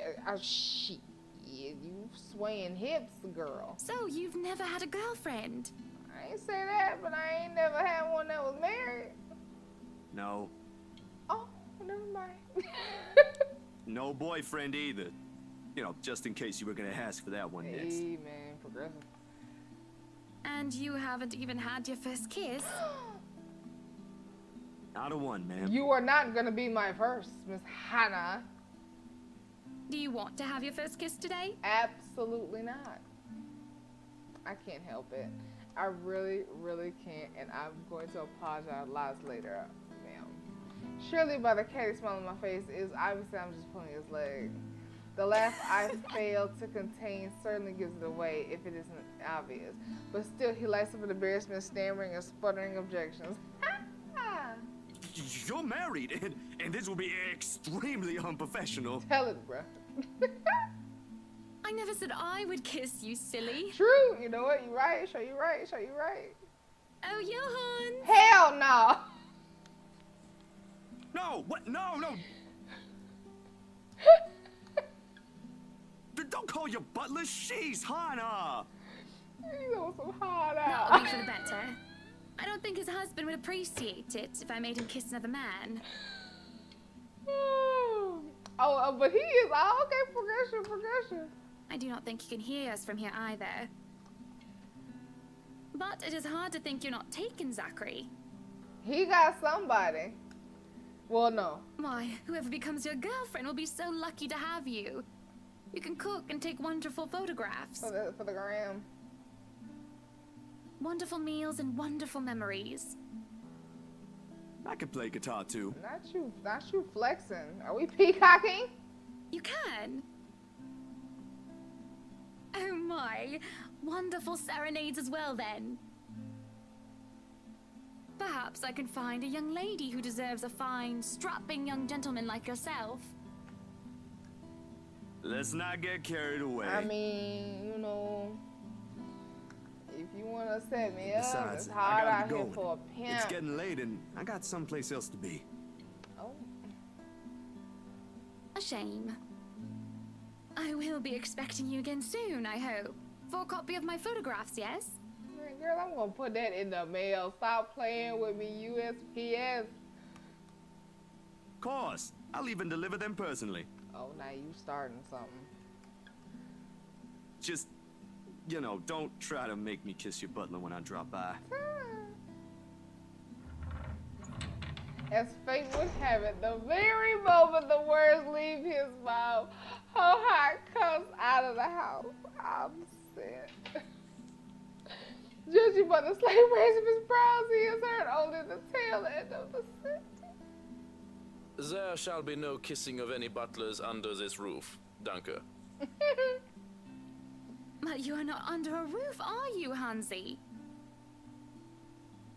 To my amusement, he takes a step back, safely placing him within the threshold of the foyer.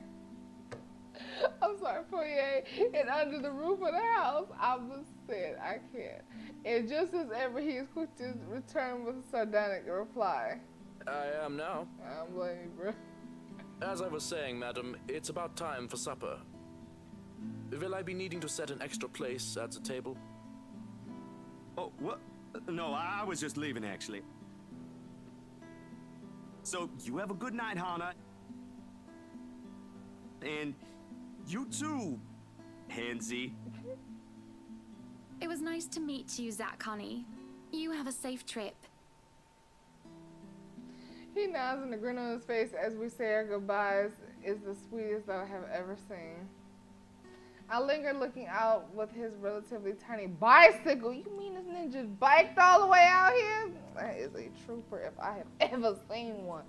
Backpack safe and secure to the basket in the front and suitcase hooked on the back. As I watch as he went down the path back to Anslem Village until he is nothing more than a blip in the horizon. I cannot help the small smile on my face as I go inside for supper.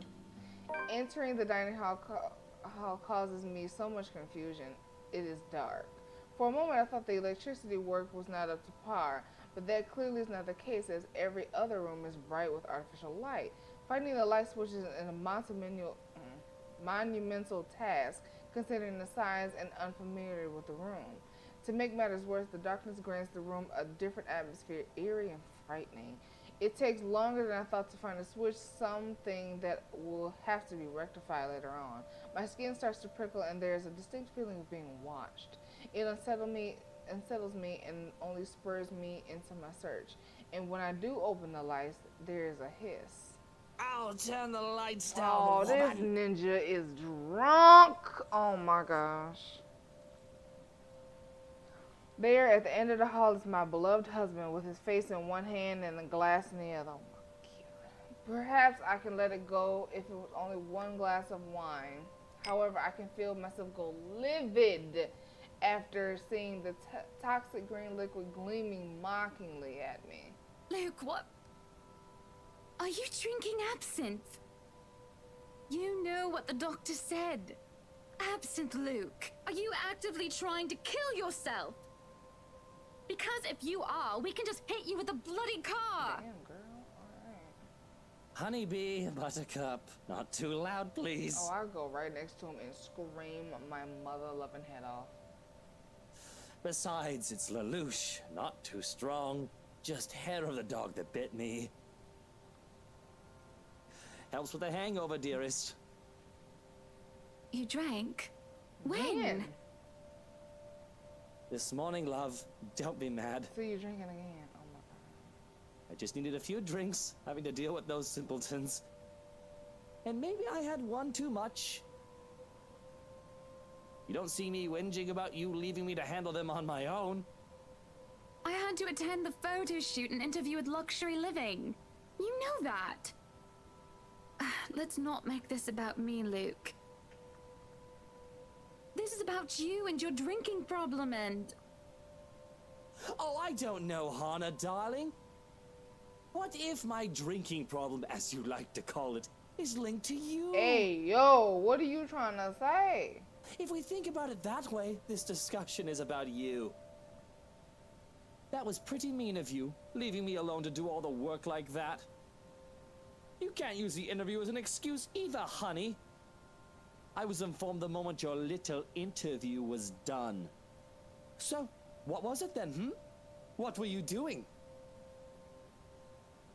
I was with Zachary. Can I not have a fucking conversation? Well, okay, well, let me think this through before my anger gets to me. Okay.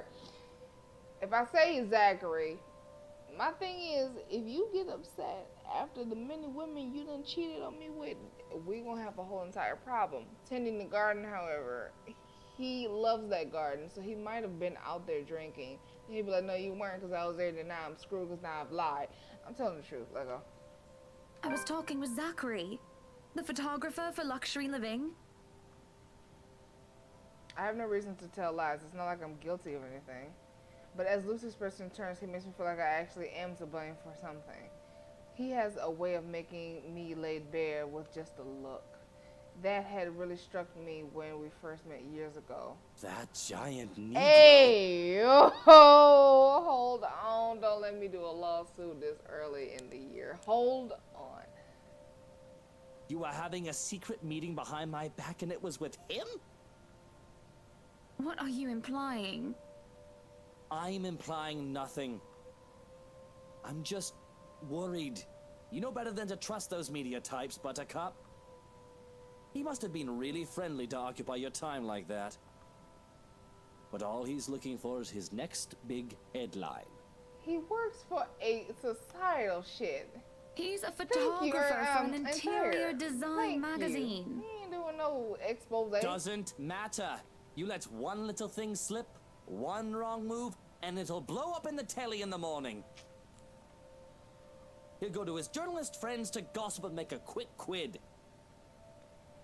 His eyes were the first thing I noticed about him. They were like nature, the grass and the trees, wonderful and breathtaking. Now as I look at them, they're nothing but the same shade of green as the bloody damn drink in his... You know, I was saw a that perfect too. gentleman, Luke. I can't say the same for you as of recent. Ooh, she said it. Excuse me again? We're talking about you, Hannah. Okay. No. I am pretty sure we were talking about you and your drinking problem, Luke, right? Hangover forgotten during the course of his little spat, the man jumps to his feet and seethes. It looks like he's barely stopping himself from throwing the nearest thing he can find. Oh, baby, Oh, it is try not it. a problem. I can stop whenever I want. And even if it was, I think you can very well stay out of it, as it only affects my own kidneys or liver or whatever the bloody hell that shite pollutes. Whatever aftermath that occurs because of your little chit-chat with the Negro affects the both of us, it's however. It's 2 times, baby. Don't let me sue somebody. Come on. Look, Luke. Nothing will happen. You have to relax. It was just a friendly chat. Well, now I think I'm getting Well, jealous. that sounds like a personal problem. Or I would be if it weren't for this damn headache. Maybe you should drink more. Maybe. Supper spent in silence with nothing but the occasional sounds of silverware. A grand feast has been served, well, grander than usual anyway, most likely due to Luke's complaints of stress. Okay, the plate on the right looked good. I don't know if them oysters or not. I can get jiggy with that. Yeah, oysters. Ugh. For starters, trunk of turbot with purple sprouting broccoli, lemon capers, and anchovy. I messed it up for mains. To finish it off, the black tea and a golden syrup sponge pudding with custard. But when our appetites are appeased and the plates are cleared away, Luke stands, kisses me goodnight, and leaves me to stare off at my half-empty cup. Jesus, faith. Lonely in the lull of the night, I sit in a house too big and too empty and foreign and unwelcoming. Even with its warm tone and homely decor, it feels cold. There is no need for tears, however. I know I can get through this like every other obstacle I have faced before. This is a minor setback in what I hope will be a long and happy life. To remind myself that this place is for Luke and our future children fills me with a renewed vigor. Besides, it looks like someone is having a cry already. That's not that. The wailing is far away and muffled, yet at the same time it shakes me to my very core as I hear it, as if the suffering is just standing right beside me. Hearing it sends chills down my spine and makes my skin prickle with goosebumps. Who is that? Curiosity sinks in as I follow the sorrowful sound into the kitchen. Oh, not the wine cellar. I'm not going down there, y'all. I'm not doing it. Hello? Is anybody down there? Absolutely not. I am curious and concerned. There's no way I'm going down into that dark and humid underground. Thank you. I'm not as enthusiastic as Luke, who considers himself quite the connoisseur. However, I cannot bring myself to go to bed with this racket going on. Oh wait, don't do it because it's gonna be like your dream.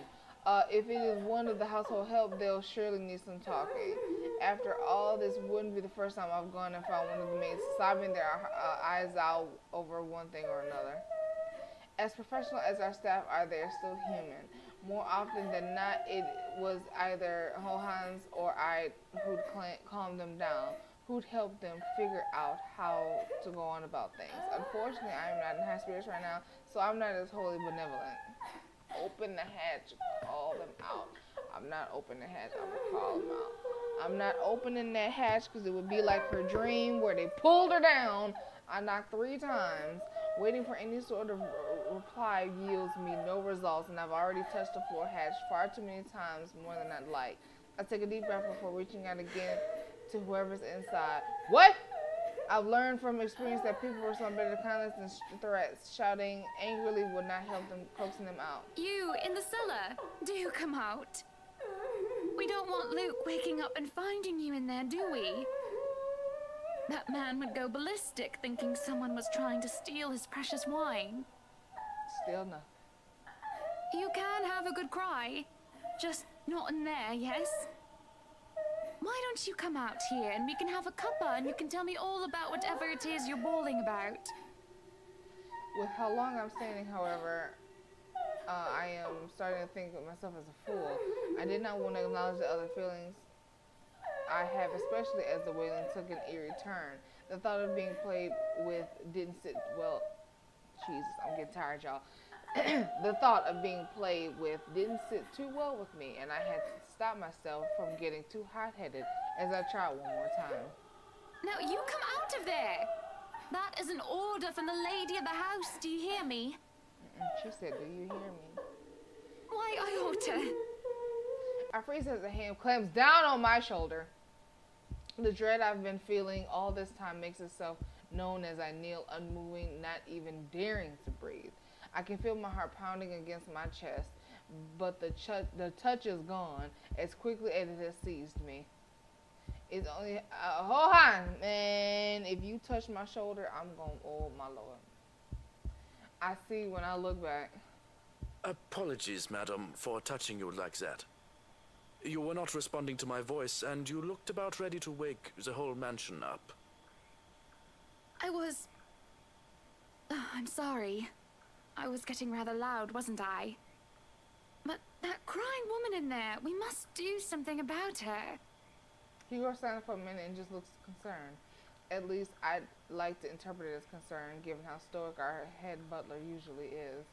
Or rather, it must have been concern as he takes off a glove and pressing the back of his hand to my forehead before warning some inquiry. I beg your pardon. What crying woman? Are you feeling well, madam? In the cellar. Can't you hear her? Madam, Hannah, no one is down there. What? The cellar is locked. Only Luke and I have duplicates of the keys. Nobody is down there. I stare at him in disbelief, but when I listen once more, I hear no crying. Tugging at the hatch for good measure, proving his words to be true. The thing won't budge unless I had a key, short of using power tools on it. Perhaps it is time for you to go to bed, madam. You are simply tired and hearing things, a perfectly normal human experience. But if you are still experiencing auditory hallucinations in the morning, you are free to consult with me. There's a cold feeling in the pit of my stomach as he helps me to my feet. What he says makes sense, and who am I to question someone who used to be a doctor? I am just tired, that's all. A long day of moving the interview in with Luke, that has all drained me of any proper sense. Yes, I suppose you're right. I just need some sleep, that's all. Of course I'm right. Go on then. Gute Nacht. Good night, Johannes. Good night, house. It's just fatigue. That's what I keep telling myself, although I can't ignore this strange feeling in my gut. Either there is something wrong with this house, or there's something wrong with my head. I call the house for $500. Let me see. Sleep will be elusive tonight. Luke is already gone by the time I rise. There isn't a single hide nor hair of him to be found, and trying to call him on his mobile is a buzz. It only goes straight to voicemail. That's twice in a row he's gone on me. How long have I been streaming for? Oh, almost 2 hours. Jesus. And for him to disappear today for all days is every bit upsetting because of what is to come. What is today? Don't let it be the anniversary. The morning is once again filled with a whirlwind of activities. Fortunately, I am more refreshed as I took a break from my responsibilities. I haven't the faintest clue where Luke was yesterday. Today is going to be a busy day, although unlike Wednesday, the master of the house isn't here right now, absent once again from his duties. Hopefully he'll be back in time for the party. This is our house after all, a grand housewarming party for the wonderful Wright mansion. Every person of importance from Luxembourg is invited, and there will be a few guests flying in as well. Flying in for a house party? Wild. Of course, there will be some people from the media, along with friends and acquaintances who have made no less important regardless of their status in society. Marianne. And I discussed business and last-minute touches of the house before finalizing everything. Not that there was much to change from my original plans. Bar any huge additions to the property itself, the mansion is nearly 100% complete. You have certainly exceeded expectations, Marianne. Everything looks so marvelous, and in such a short time, too. Well, I can't take all of the credit. People have certainly been enthusiastic about the idea of working on the right mansion. There won't be any more problems unless Mr. Wright has any more objections about the second bedroom. Luke and I had a small tiff about making the second bedroom a child's playroom, which I insisted is completely practical. Excuse me. In the end, he had to be acquiesced. I didn't give him any choice in the matter. I even bought this wonderful wooden crib from the antique store yesterday, including some toys, just in case anyone brings their baby, of course. Besides, I have little need for actual guest rooms. We hardly have guests who spend the night. If we absolutely have to, we often choose to foot the bill for their visit on one of our hotels instead, always at Luke's own insistence. And I don't blame you. I don't want random people sleeping in my home either. I don't care if I know you or not. Get out. And on the off chance that we actually let someone stay, the bedroom is in the opposite wing and is still up to the task. Oh, no. We proceed with that room as planned. I already agreed to him having his greenhouse and his vineyard and his stables. He may as well let me have this one thing. No, I didn't agree to him having a helipad. What? All right, then. Not a helipad. Well, do we have any other concerns? Anything we need to put on our agenda before the party commences? No, I don't think so. Not unless Luke has anything else to say. Is he around then? It'd be best if we can note down his request right away, considering the scope of his usual ones. Around? No. Where is he? Who knows where? I don't. No, he's not around. She didn't have to point out the obviously, did she? You know what I'm trying to say. After 7 long years, I'd already gotten used to him. I should be by now. Still not, apparently. But don't you have a party? I want nothing more than to complain, to whinge about how unfair this is. However, airing out one's dirty laundry is simply taboo among high society. To do so will make you a ripe target for the next dinner party chit-chat. Vultures, the lot of them really, or most of them at least. There are always good ones like Rochelle Lee, but put your trust in the wrong person and you find yourself eagerly picked apart. Yes, but Luke's just being a sweetie, you see. That friend he's visiting, he's having marital problems and he's just trying to cheer him up. Perhaps I'm being a little too rash or a little too hot-headed in divulging details, but I thought myself clever with the plan to dress it up as gossip. Marianne's raised brow makes me unsure whether she's interested or not, although that does make things better if she has no interest and therefore has no hidden intent to utilize whatever I might say to her. They've been married for a long time and they've hit how do they say it? A rough patch. His wife has a drinking problem and can be very neglectful. The poor thing really does his best to be a good husband. But it's never enough for her. Sometimes I think it's the years. Maybe it's been so long that they've lost that romantic spark. What do you think? You were asking for my personal opinion on the matter, ma'am? Do you want me to be honest, or... Damn it. Okay. I don't know. Be honest with me. Okay. Okay. Oh, I'm sorry. I'm so stiff. So, if I'm honest, if I tell her be honest, we already were talking yesterday, and she pretty much knows that, oh, okay, y'all got marital problems, but don't worry, I'm under confidentiality. I ain't gonna tell nobody. So she not a stupid person. She probably already know where this story is going. I don't know. You were the one that brought it up, so that just looks stupid. All right, I gotta go with the latter. Be honest with me, Marianne. I don't need someone to sugarcoat it. I'm not some fragile thing that I'm just going to break down at the slightest thing. She hesitates, taking a sip of her coffee while I stare into my own cup of tea. The silence stretches on, and I almost believe that she will never answer my question.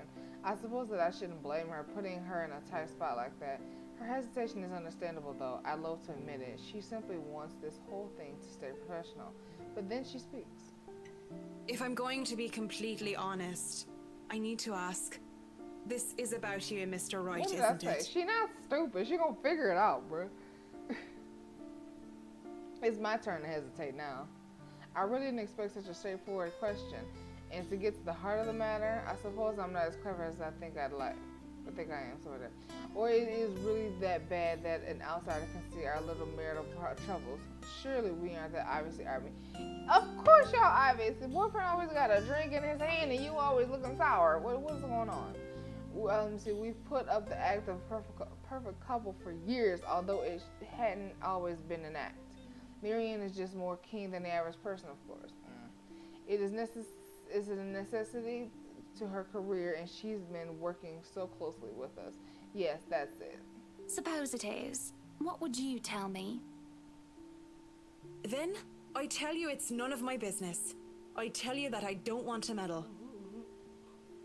But, if the troubled husband with the neglectful wife asked me for my honest opinion, I'd say that he shouldn't base his happiness and his self-worth on someone else. I mean, there you go. Someone who won't even give him the time of the day. Maybe he should try being independent for a while. See what it's like when he isn't trying to please someone else and doing things for himself. Everyone's supposed to be their own man or woman, right? A bit of breathing room never hurt anyone. That's just my 2 pence worth, of course. So you're saying they should divorce? Nothing as drastic as that. If they're afraid that it might lead to just that, then maybe that is what's meant to happen in the first place.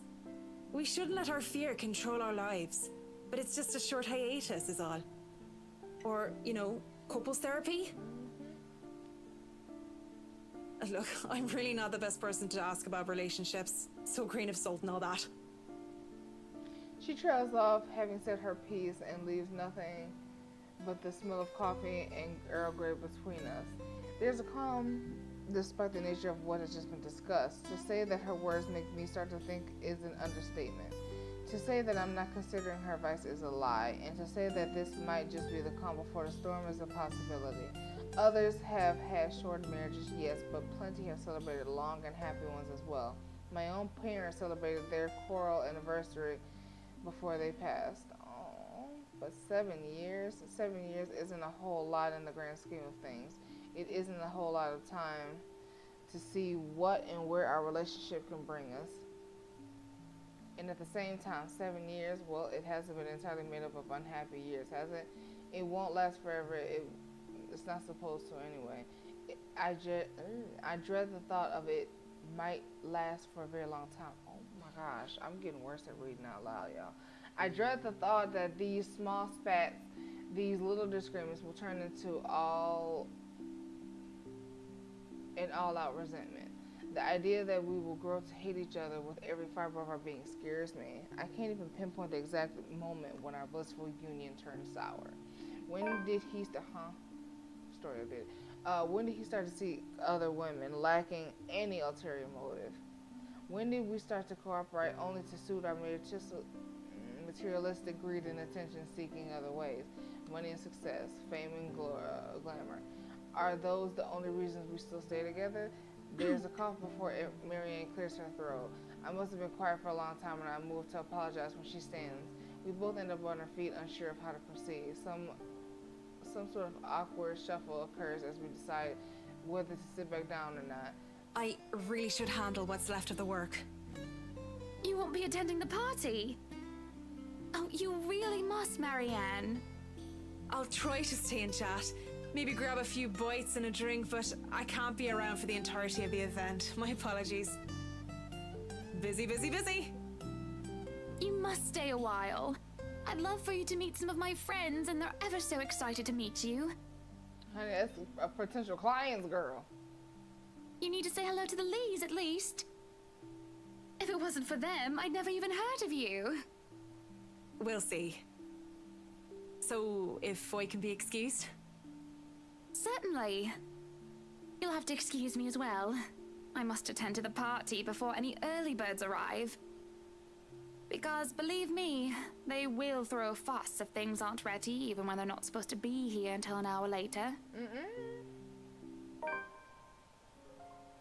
The scene outside the parlor is a great and organized mess. Aside from our own household help, we hired a service of a temp agency which provides staff from Wright Enterprises in the hospitality sector. Even our very skilled staff cannot undertake a party of the size on their own. Waiters, busboys, hostesses, and their staff captains move about in drones carrying crockery and serve good for several dozen people and then some. Chefs and bartenders tail after Jonas, whatever. God forgive me, I can't remember. Looking like scared little chickens as he escorts them through the kitchen and into the wine cellar. To pursue the stocks, to select what can be served at the party and what can be used for cooking. Schnell! We have a lot to do, and I believe we did not hire snails. Snails are for the dishes. A string quartet readies up to play for the evening, tuning their instruments as they fill the air with idle chatter. Floor decor where thousands fill vases, wreaths and baskets, while petals are scattered along the driveway up front. And a nice sculpture of a reindeer is brought in carefully by a pair. It is followed by a simple cake, just a 5-tier white chiffon one with white chocolate mousse, fresh berries, and a light dusting of edible gold leaves, y'all. Anybody know somebody rich that wants to get married and wants to marry a nurse who can then take care of them in their old age? Let me know! But despite the fact that I told Marianne how I will attend all of this, I find myself unable to focus or care of any of it. I still have our discussion running in my mind, and looking at all of this, I only see Luke everywhere. These are all the grand things that Luke wanted to have for the party. I just wanted a small, elegant, and simple gathering with only a select few invited, namely the people who I actually trusted to enter my home. I did not want any bloody politicians and paparazzi here, no matter how used to them to care. At least be here for your party. Damn it, Luke. He is out drunk somewhere, especially since Johan not taking care of him, bruh. The entire thing screamed Luke right, and I can't help but add another question to my growing list of queries. When did I lose myself? It's always about him nowadays, isn't it? What about Hannah Wright? What about Hannah Evans? I used to be my own woman who made her own name and her own career and her own decisions. Sure, I was already the social butterfly that I still am today, but it wasn't all empty, shallow gossip and sitting pretty. I was also lauded for my knowledge and talent. Finance manager wasn't just handed to me just because my father owned the company. I had insisted that I start at the bottom so I could work my way to the top and improve myself. And I did. I worked numbers, managed budgets, money and accounts, analyzed the competition and money and market trends. There are calculations of financial risk, cost reduction opportunities, auditor liaison, and public relations supervisions of staff, and, well, I generally had a huge slew of responsibilities. Admittedly, I was already quite the attention seeker even back then, having dedicated most of my youth craving for my parents' approval. Failing that, sorry, I turned to others, looked for praise for anyone who would give it, however fleeting it all was. And Luke, oh Luke, the way he looked at me, the way he watched me and took general interest, he had me disgustingly obsessed since day one, hasn't he? He saw me from Hannah Evans with both my faults and my achievements. The man didn't treat me like some damsel in distress or some prize to be won. I remember the nights before we married when we would talk about everything and anything. From big things like business, society, and philosophy to little things such as what we have for breakfast or whatever we like, cats or dogs more. We both prefer dogs. Nowadays, I'm just Luke Wright's wife. Oh, Jesus. Luke Wright's wife. Lord. It's mostly my fault, isn't it? They told me that husbands prefer wives who are docile and subordinate. A woman who's always be there for them, but yet would never outshine him in all aspects except beauty. A wife needs to be at home and attend to his needs, to have children and to take care of them in his absence. They said I have no business working anymore after I was married. I can blame society, but I listened. Before I can fall further into the introspective pit of self-loathing, someone calls for my attention. The guests have arrived, madam. And Luke? Yeah, here, honey. Running a bit late, I'm afraid. Where is he? Late for his own party. That man, I swear. He's probably looking to make a dramatic entrance, knowing him. Dramatic entrance, my ass. Bring it! Open the doors, then. We mustn't tarry.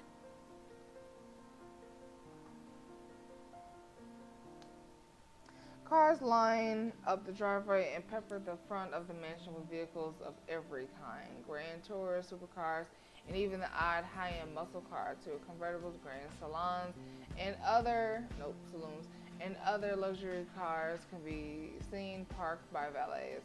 A handful of cabs drive off, possibly for those who thought it was too shovels to bring their own cars. There are these two different minivans as well. They're all here for what is considered the biggest event of the year of Luxembourg so far. Who knows what we'll plan for the winter holidays? Welcome, welcome everyone. Please, make yourselves at home. Somebody gets idle, enjoy the warm, if not strange sunshine we are experiencing before gloomy skies inevitably return. They greet acquaintances and friends with warm smiles, others less so. From where I stand, I see the hierarchy of power, the ties that bind these individuals here, whether through convenience or necessity. However, there are also few who are not here to further cement their current place in high society. Such as that young man with his oriental air, ignorant of the looks he's received from men and women alike. Be careful with Shirley, all right? Or that rose-haired woman talking on the phone while she looks unsure of why she's here exactly. Yes, I'm at the party already, Mom. Yes, I'll say hi to her if I can. I see Zachary the photographer as well. He talks to a few of the other media crew with an air of familiarity. I was just here a few days ago, yeah. And the inside is huge, but the staff are pretty helpful if you get lost. I had invited Father Norman too. It's the least I could do since he blessed the mention of my request, aside from my small donation to the church, of course. But the poor man had taken ill and went through a nervous breakdown of some sort the other day. Oh Lord. Oh God. And then there's people like the chief inspector, people who I can never be too sure about. People who stand on the border between being suspicious and being trustworthy. Thank you for the invite, Anna. Husband still missing, I see. I should be saying the same of your darling I'm telling you, Rochelle. where is she? Because she's the only one I'm actually inviting. Why are you here? The doctors again? She told me she'll just be in the gardens. Also, she is here. Bet she's lying and that she's somewhere around mingling, gossiping with the other ladies. It's no offense, but that seems to be all you ladies do at these parties. And aren't you gossiping right now? Yes, well, what about Luke? Should we file a missing persons report now, or do you want to wait 24 hours? He's around. You know, I can tell if someone's bluffing. Why don't you go see if your wife Don't tell me, let me guess. He's finally drunken himself to death and not wanting a scandal, you've hidden his body. Oh my god, if that's really what I happened. was Is wanting this, to are we give this housewarming foreshadowing? gift to him personally, too. It's a plate that holds a wine glass so he can stop killing himself with liquid lunches. Looks like it's too late for that. Nothing like that. Besides, this is a hardly polite conversation. Oh, relax. I'm just trying to be cheeky to lighten the mood. It's not like I want Luke dead. The man doesn't serve dodgy plonk like the others when I visit, and he pays his respects well enough. I could use a glass of wine or 3, actually. Michelle's been in a horrid mood. Threw her stilettos at me the other day and almost took an eye out. Not sure if this is how it usually goes, but I blame the pregnancy. I wouldn't know, would I? Still no plans for a baby? Well, I guess that's for the best. If it's this bad now, I can't even imagine how bad it'll be when that little baby bump becomes huge. Have I mentioned how I don't trust him no matter how hard I try? So, baby girl, you and me both. At least he brought a gift, I suppose. Why don't you just go inside and have some wine, Lee? Think I will, thanks. Speaking of wine, y'all, all this talking, I am so thirsty. Let me go grab something to drink. Y'all chill out, relax, go take a bathroom break. I will be back in a couple minutes. Where's my thing? Is this? No, dang it. Whoops, wrong one. There we go. All right.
Okay, y'all, I'm back.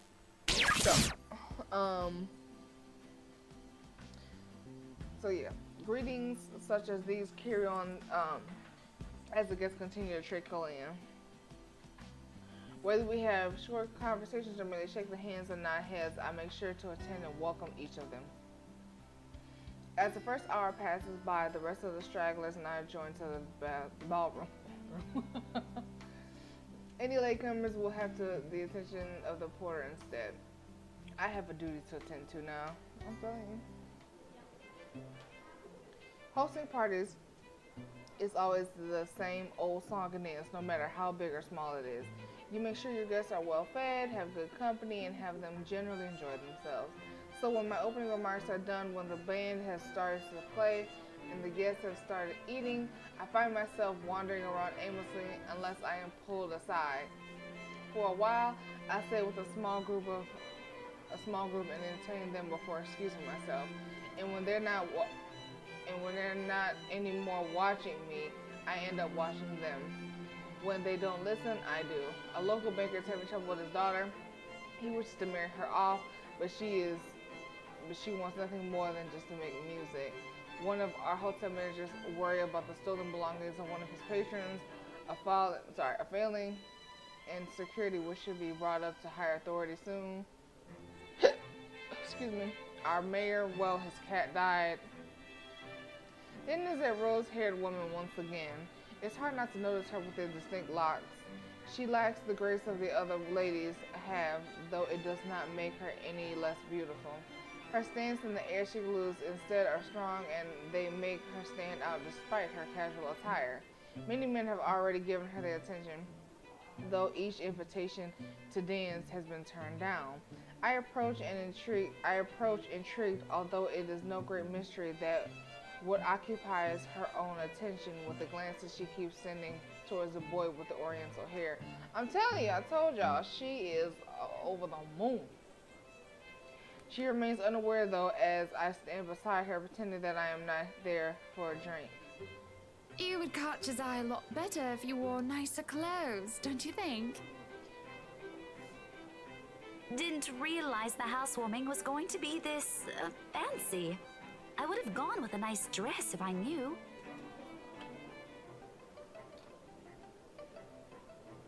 Oh, you're fine, dearie. It's only really the parvenus, those who climb, that come to these parties all dolled up.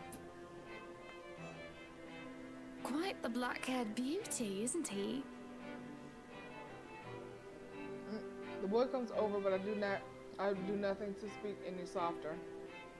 He merely passes by and just wonder he doesn't hear what I say. Who, Ash? You know, you really shouldn't have turned down those offers. If I wasn't married, I'd happily go dancing with those young men. But you said a name. Ash. That's the exquisite lad you've been looking at all this time. I don't know him, and I'm the one hosting this party. That must mean you know each other.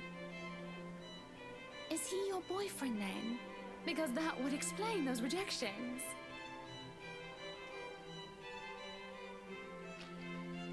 Sorry. In all my life, I have never seen a face grow red so fast. The shade of her hair did not help as well. Excuse me? This is the most pink I've seen on a person, really. What? No, that's ridiculous. He isn't my boyfriend. Such a violent reaction. A simple no would have sufficed. Many here would be happy to hear it. And I haven't been looking at him. That's right. You've been staring. Quite heatedly, in fact. Although I'm not sure if you look like you want to kiss him or kill him. It's more the latter currently.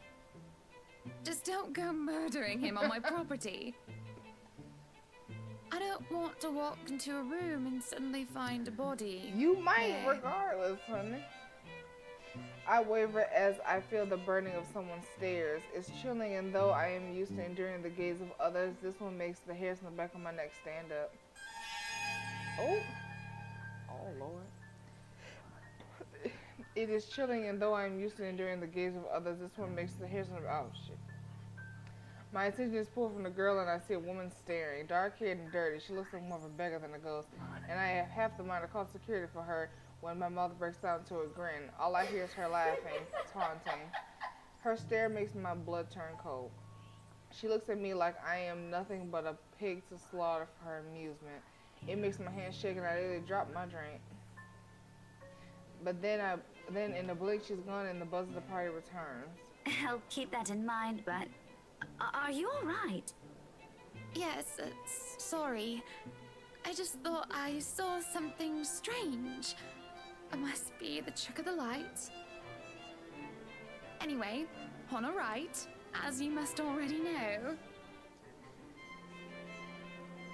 Rebecca Gales. Gales.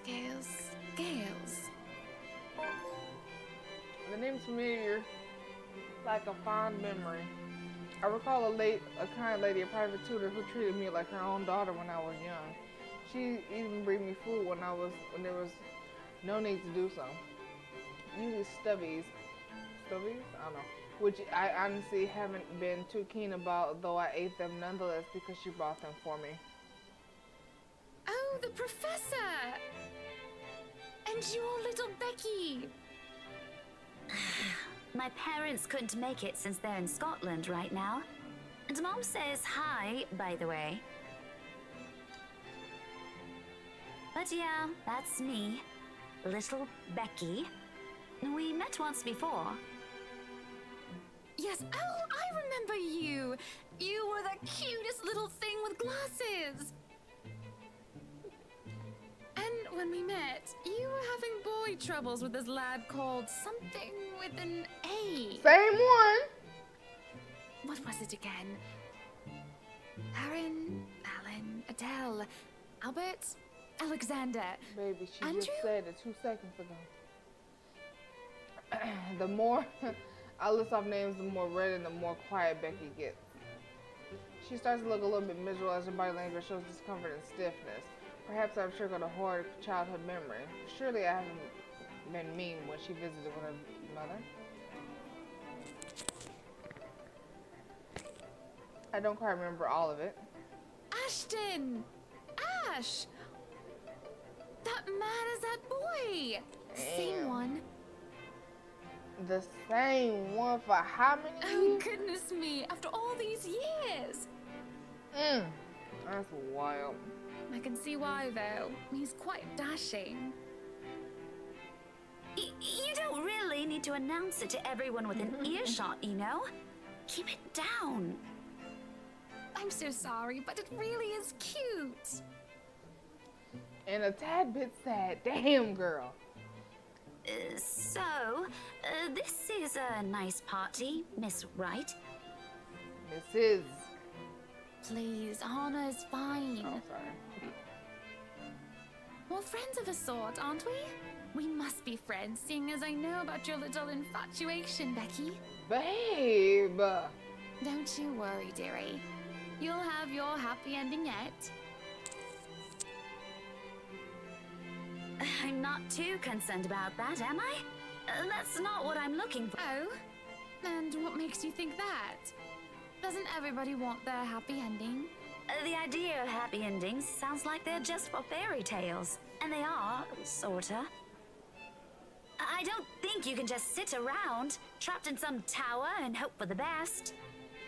If you love them, you have to fight for it, right?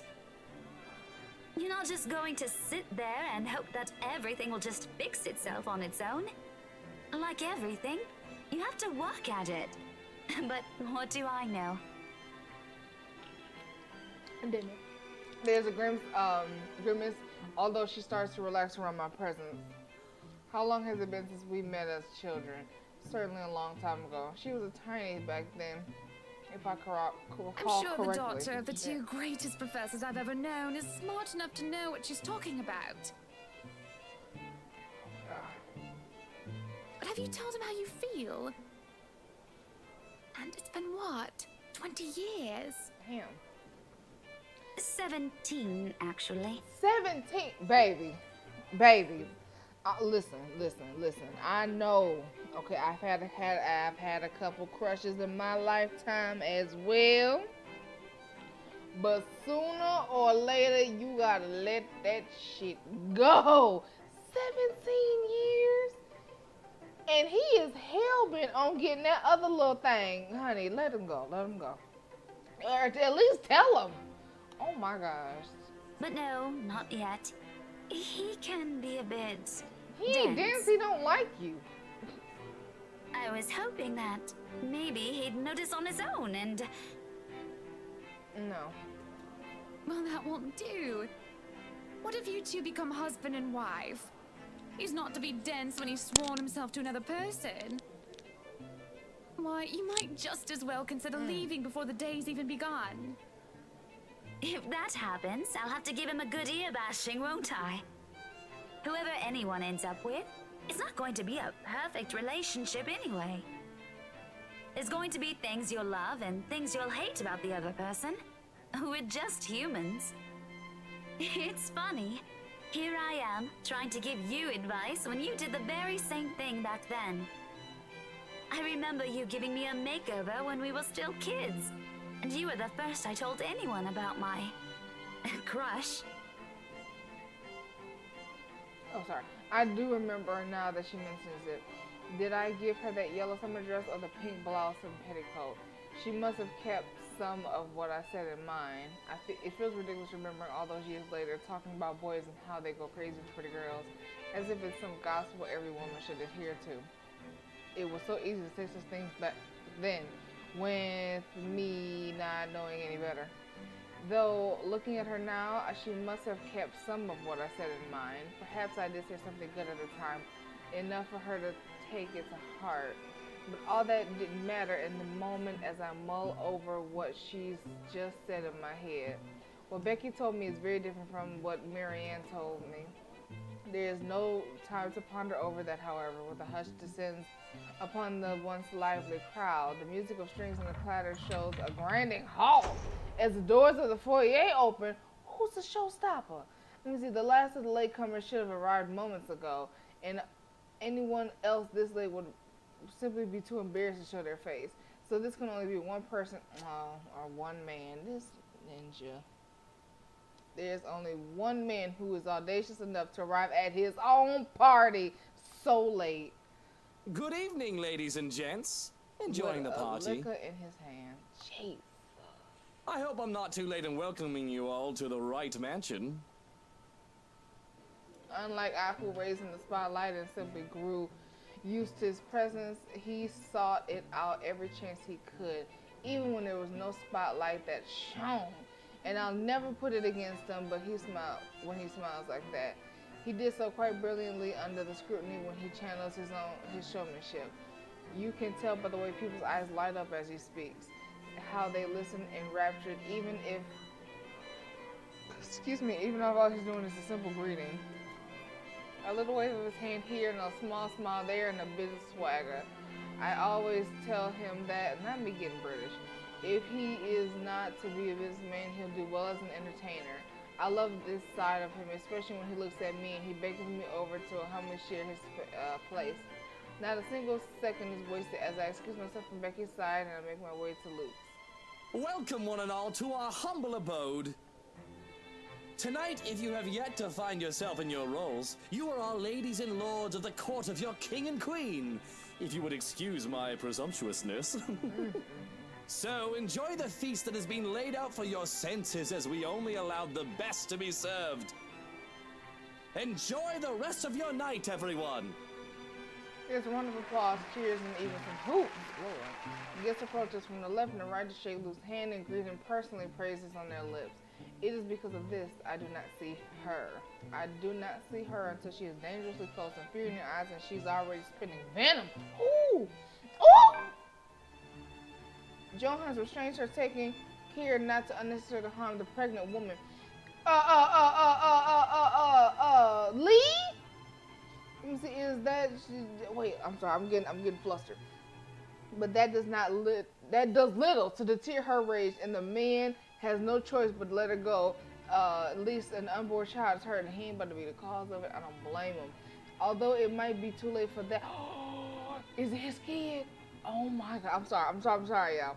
Although it might not be too late for that, as I see an empty glass of wine in her hand. Oh, she been drinking, ain't she pregnant? How much has she embedded in? Are you feeling Rochelle, well, yeah, Rochelle? that's her name. Perhaps you need to sit down and... No! Shut it, you munter! I ain't talking to you! I'm talking to this scumbag over here! You bloody bastard standing there with your smarmy smile! Damn it. She interrupts me, jabbing her finger in my direction before she rounds on Luke. Even as whispers and murmurs break out amongst the guests, all I can focus on is the heat of the moment. Obviously intoxicated, judging by the smell of alcohol on her breath. I'm not ticked off about this little dispute of hers, at least not yet. I'm absolutely pissed by the fact that she's endangered her own baby by drinking. That's what I'm saying. Oh my gosh. There's a considerable amount of restraint and grace that I must exercise while I wait for her tension to subside. I keep a patient, if tight, smile on my face. Luke's expression, on the other hand, is indecipherable. Watch your tongue. You're on thin ice, Ooh, Rochelle. that's his kid. That is his kid. I'm telling y'all now. Where's your husband? Who even invited you? I did. Ooh. And I told you with great emphasis not to. Now we have a drunk, hormonal, pregnant woman causing a stir. What is even going on? Don't. I am just about to ask the exact same thing. I don't know. But Rochelle, do calm down before you hurt yourself. I can't understand a word you're saying. Where is that husband of yours? Lee, collect your wife right now. Don't you fucking talk like I'm not here and you're not responsible, you ass! Ooh, y'all, she's pregnant. And You she's told pregnant me right that now. I should wait for you in the gardens! Excuse me. What is this nonsense you're going on about? Crazy talk. That's all it is. Just completely and utterly mad. Has anyone seen the chief inspector? I am pregnant What did I say? with your little bastard. You promised me you'll take responsibility. God damn it, Luke. I finally got you to talk to me after months of silence, and you do this to me. What? What do you mean you're pregnant with? Oh my god. Luke, is this true? Dang. Lies and slander, woman! Security! Johans, take her out of here before she makes an even bigger fool of herself! No, you do not do this to me. I was so ready to leave my stupid oaf of a husband. I told you to leave that damn wife of yours. Look at her. Does she look like she wants a baby? Does she look like she could take care of a baby? It is now that Johans returns for security along with the concerned-looking Officer Lee. They surround her and move to escort the hysterical woman. Judging by his pale face, he's heard the whole thing, and I feel nothing but pity for the man. Now that I believe Rochelle, Luke will never... I don't know about that. He will never go so far as to sleep with another woman, right? I'm so sorry for her behavior. She's been under a lot of stress. And the alcohol. Talking nonsense, that's all it is. You're not allowed to drink because of the baby, Shelley. What are you thinking? Nothing to see here, people. Move along. Is there really nothing here but the remnants of a drunk? That's not true. Is it, Luke? Please tell me she's just lost the plot. Don't be a blooming muppet, Hannah. Of course she's lying, creating a scandal for attention. If the baby isn't Lee's, she's probably gotten herself knocked up by one of her employees, and she's accusing me for money. Fuck! How stupid can you be? Excuse me. I just wanted to hear your word. There's no need for such cross language. Yes, there is a need for such fucking crass language, because you've been nothing but a pain recently. I told you not to invite her, and look what she's done. And not just recently, for a while in fact. I'm sick and tired of having to look after your clingy, spoiled ass. I know you're lying like a mother. You've been derailing my schedule and my plans, questioning my priorities and my decisions. You can be worse than a hormonal pregnant woman at times, even. How touched in the head are you that I need to hold your hand? Speak no more. We are done here, and we'll talk about these matters in privacy. Now. No, why don't we hash it all out here? 'Cause he drunk. Because every He time we drunk. talk about our problems in private, you start crying your fucking eyes out. I should have expected this of Luke. To put us in the limelight thinking I will back down because we have an audience. Baby, don't back down. Don't back down. Don't back down. Let me see. Well, he'll have another thing coming, doesn't he? There you go, baby. Come on. I am just as livid as he is because of his disrespect. Tell it! Our happy man is quickly coming under our feet, our own 2 feet, yet I don't give a rat's arse. If this is how it goes, so be it. Ooh. You dare! I dare. I dare, Buttercup, because I've kept quiet about this. Oh, you've kept quiet about it? How rich! Yes! No, I've had enough of this! Do you think I don't see when you try to creep up some whore and get up her skirt? You would be nothing without me. Your company would be buried in debt and you'd be begging on the streets if it weren't for me!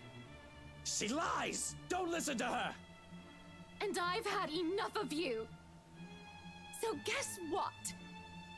Fuck you, Luke. We agreed to never talk of this woman! We also agreed to do shit in the privacy of our bedroom, and yet you want to hash things out. We about to hash things out. Let go. Did we? I don't remember. But it's all true. Right Enterprise would be nothing but a precautionary tale if Evans Incorporated didn't agree to merge into a conglomerate. You asked that we keep your family name because you said it was so important to you. Your legacy. I agreed because, damn it, Luke, I loved you and I still do. But all you really want is the money and the power's all gone to your head. Face it, Lucille Mitchell-Wright. You owe me everything. She did the whole government name, y'all. I owe you everything. I owe you everything? Who's running the business now while you sit at home like a pretty After princess? I set you up? If I recall, you told me to retire so that I can enjoy my time as Mrs. Luke Wright. I wouldn't even bother with other women if you were still Hannah Evans. Ooh. You used to be your own woman. You used to be someone who I could fucking look up to. Now look at you. If I wanted some brainless bint, I'd go to the whorehouse and play any old strumpet like a fucking fiddle. That's all you are now. A brainless, Slap him. good for Slap nothing. Him. There we go! A slap echoes in the ballroom. I didn't even realize that I lifted my hand against him. Not until he's actually clutching his reddened cheek, eyes wide, and unspoken curses hanging from his lips. Exactly. That's it! This party is over! You are like a child. Oh my gosh. Everybody leave before I have you all thrown out! There's a shuffling as the near-forgotten audience can't decide whether they are to mill about or wait for what might happen next, or do as instructed. Their minds are made up from them as Luke storms towards the door, slamming them open and roars. Go! and as if they are waiting for a chance, the crowd starts to leave one by one. Some of the noisier ones, Meaty and the likes, tried to stay, but they are eventually dragged away by security. They slowly trickle out from the bus boys and the waiters to the musicians and the bartender. Even our butler, not Hohan, leaves, closing the door of the barroom shut behind him. Hey, baby boy, you said you wanted this shit in front of everybody. Don't start looking at me like this now. Then and there, I didn't know what to say. Should I apologize for striking him? Hell no! Yet every part of me is still shaking with anger. I want to scream every bit of hatred I have for him, every ounce of bitterness, things that I couldn't say before, but I feel tired. I know, honey. What you laughing at? What am I going to do with you? I'm telling y'all now, if he put hands, it's on like Donkey Kong. He laughs. Before I can respond, he leaves. Oh, to where? I don't know. I'll never find out, as I don't have the courage to follow him or leave this room.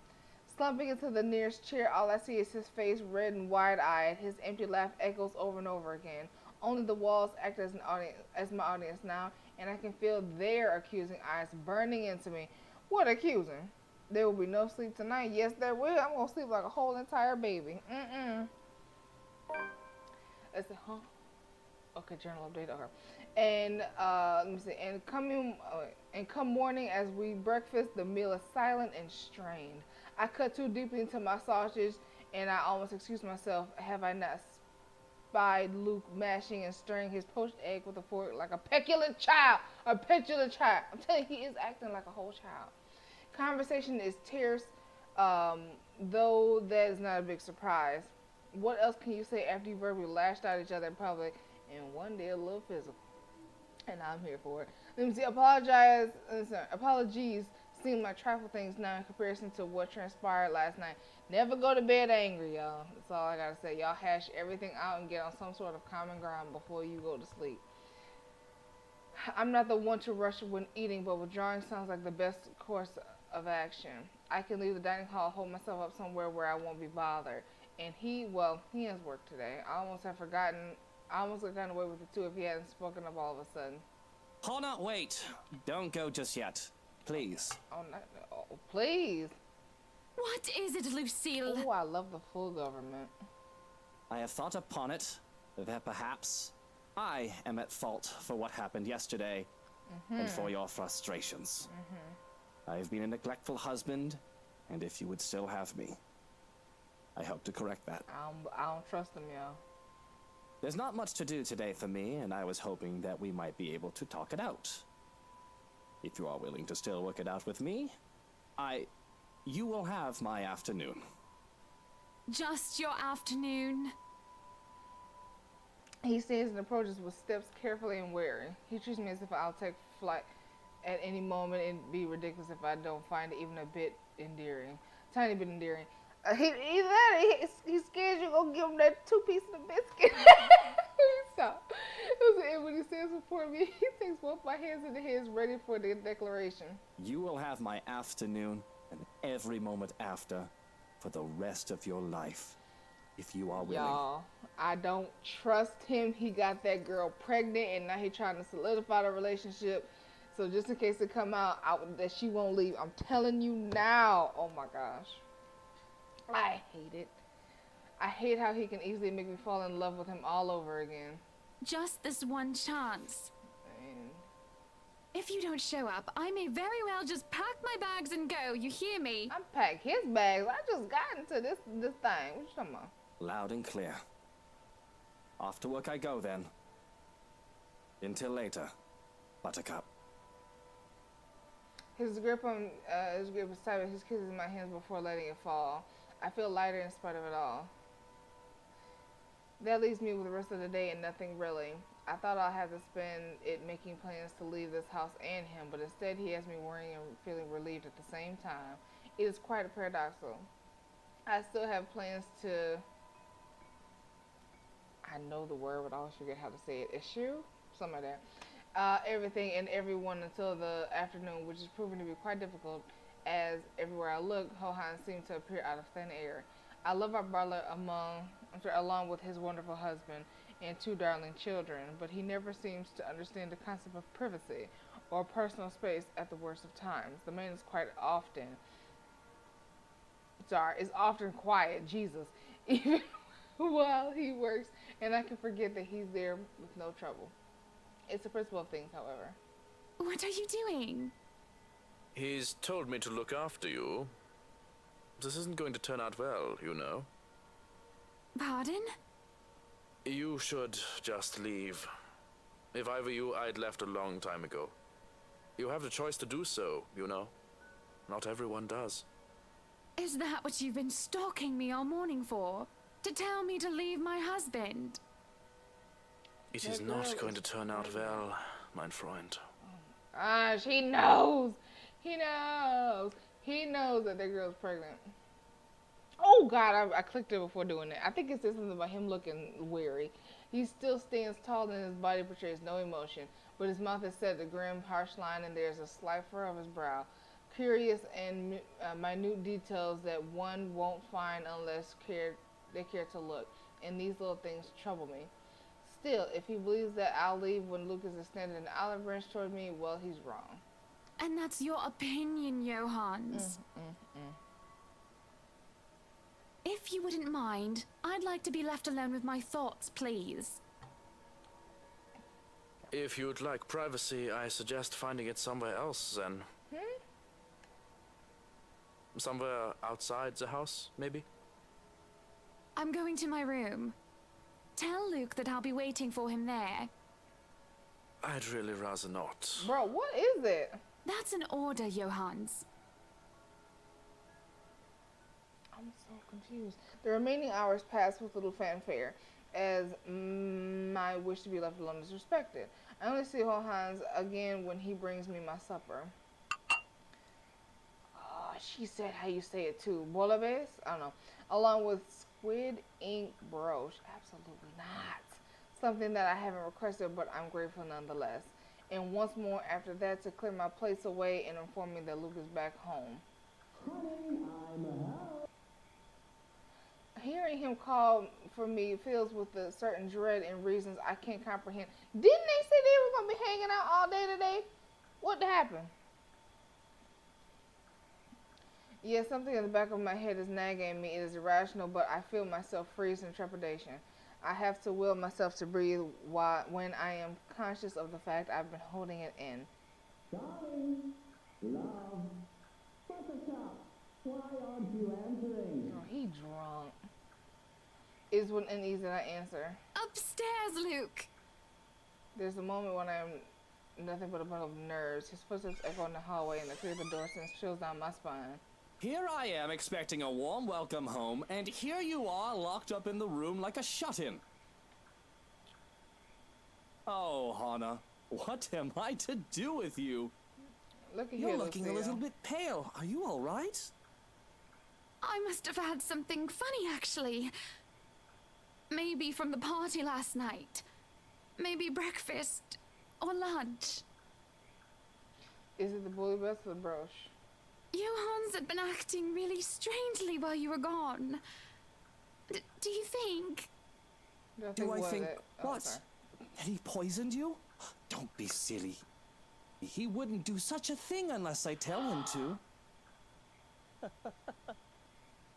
Oh my gosh, he poisoned her.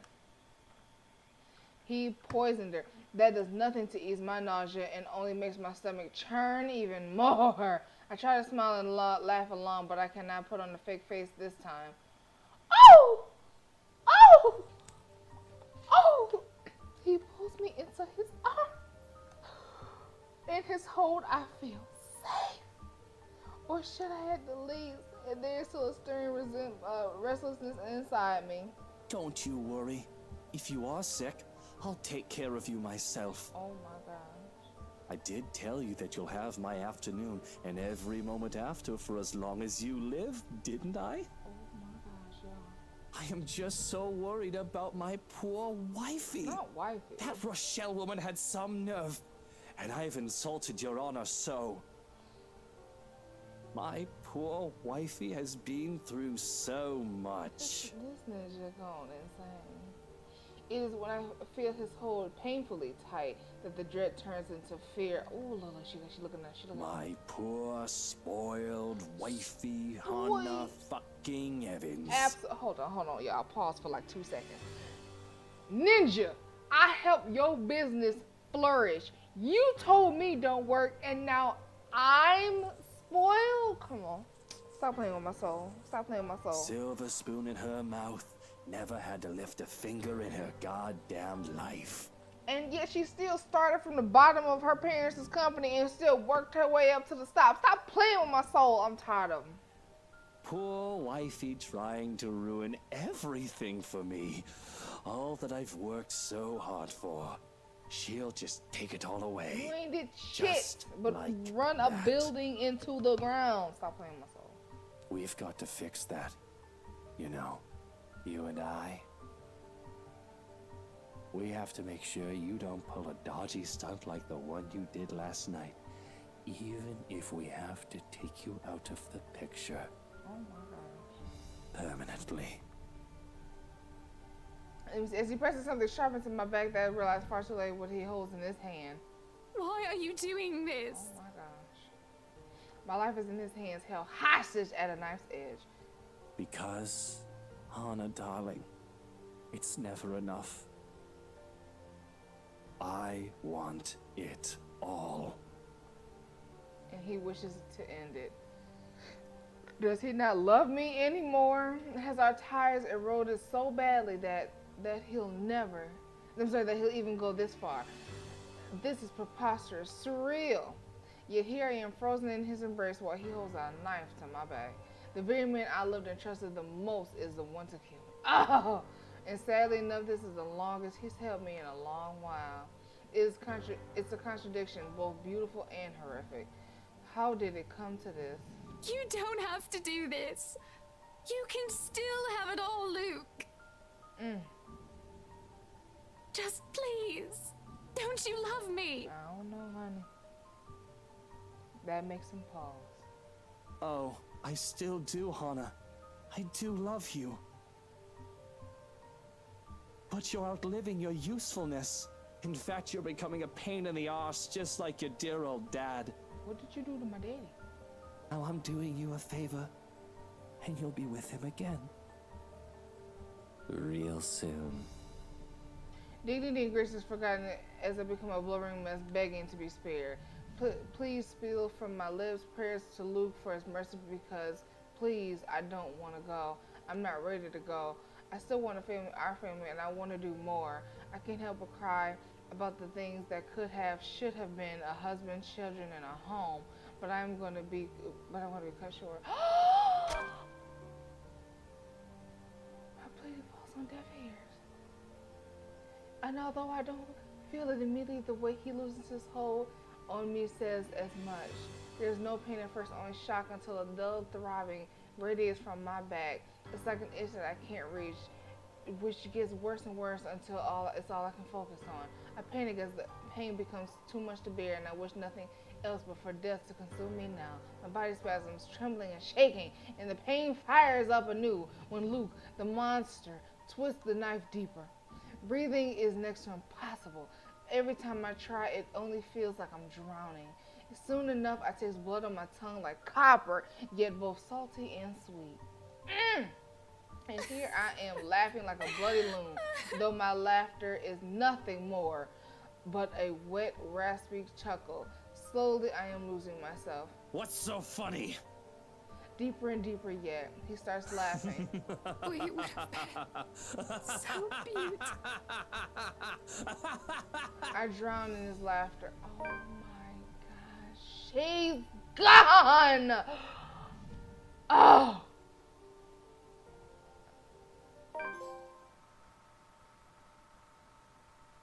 Wait, what?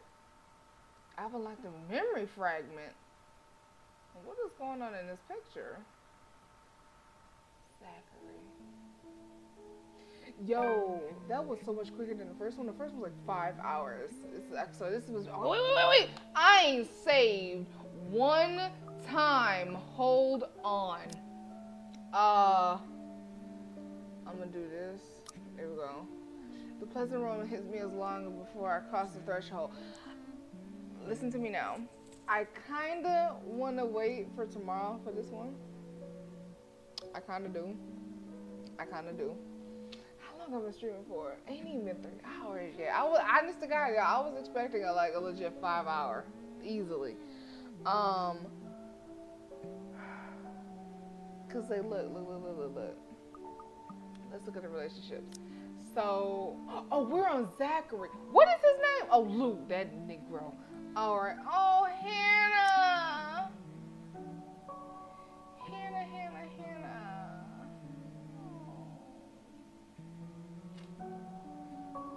That is wild. He killed her.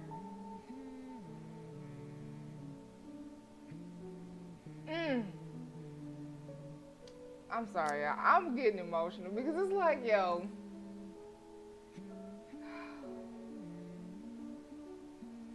Like, you are that. He is a spoiled, rotten, like, I don't even know what to say. Like, he is just. It's that old age tale where like a woman helps her husband get like that damn show. I know it's not in comparison, but it kind of is. You know that show Reba? You see like how she had helped him get through fucking dental school.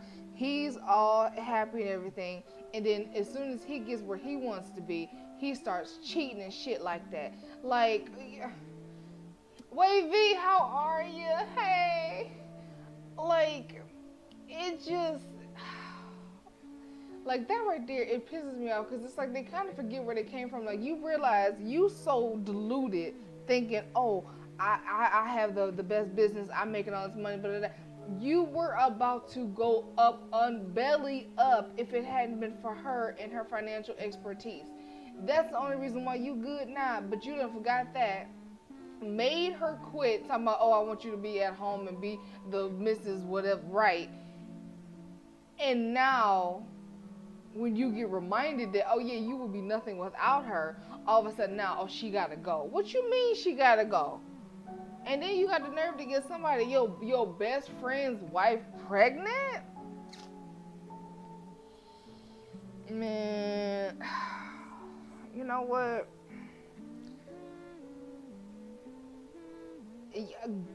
You missed some tea, honey. We done had somebody die. Somebody got killed. Yo, I'm back. I know them 312s damn near killed me.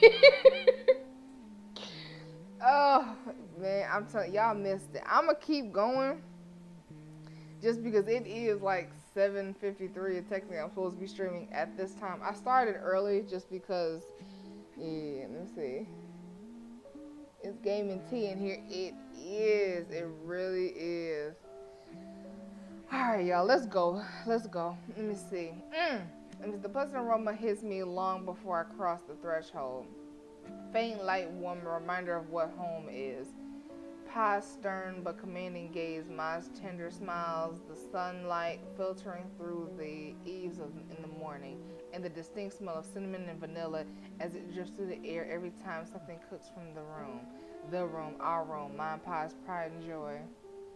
I'm telling you, it's different chapters, so let me show you. So the first part was Isabel's, and they were trying to sell this one home, and they ended up selling it to her and her husband Luke.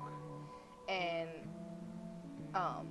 in the house there was a letter, and it just kept saying, help me, tell 5 friends. So she never told any friends, or she didn't mean to tell people, but they kept finding that fucking letter. So, and Zachary is one of her friends.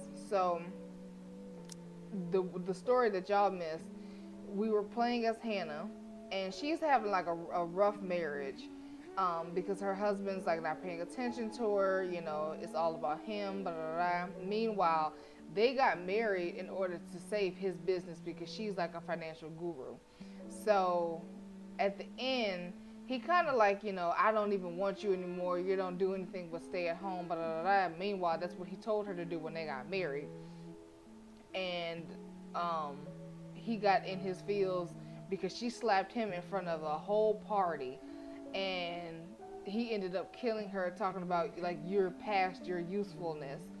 So yeah, y'all missed it. Y'all did. Ooh.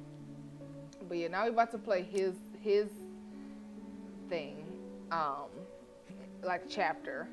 So that's what we're doing now. Let me see the room. Our room is prime of joy. My sister and I eventually too, but we aren't allowed there. Not yet. Not until we're taller and older. Not until we've learned how to take care of ourselves and not burn our hands or reach the covers without having to be lifted. But a little peek wouldn't hurt, yeah? The floorboards are cold under my feet more than it usually is. The walls more forbidding than what I'm used to. What? What is going on? Farther and farther the room goes. My singing kisses and my... No, please wait. I'll be good. I'll sleep on time. Don't go. I can hear Pa, not above the rashes. Ooh, playing in the deafening roars of gunshots. No other screams are replacing the comforting soft of melodies. What? There's only the biting fear. When my foot slips, the Red Sea that crashes at me is bitter and frigid, but the blood that drips in my hand is warm, warm, warm. It ain't my blood.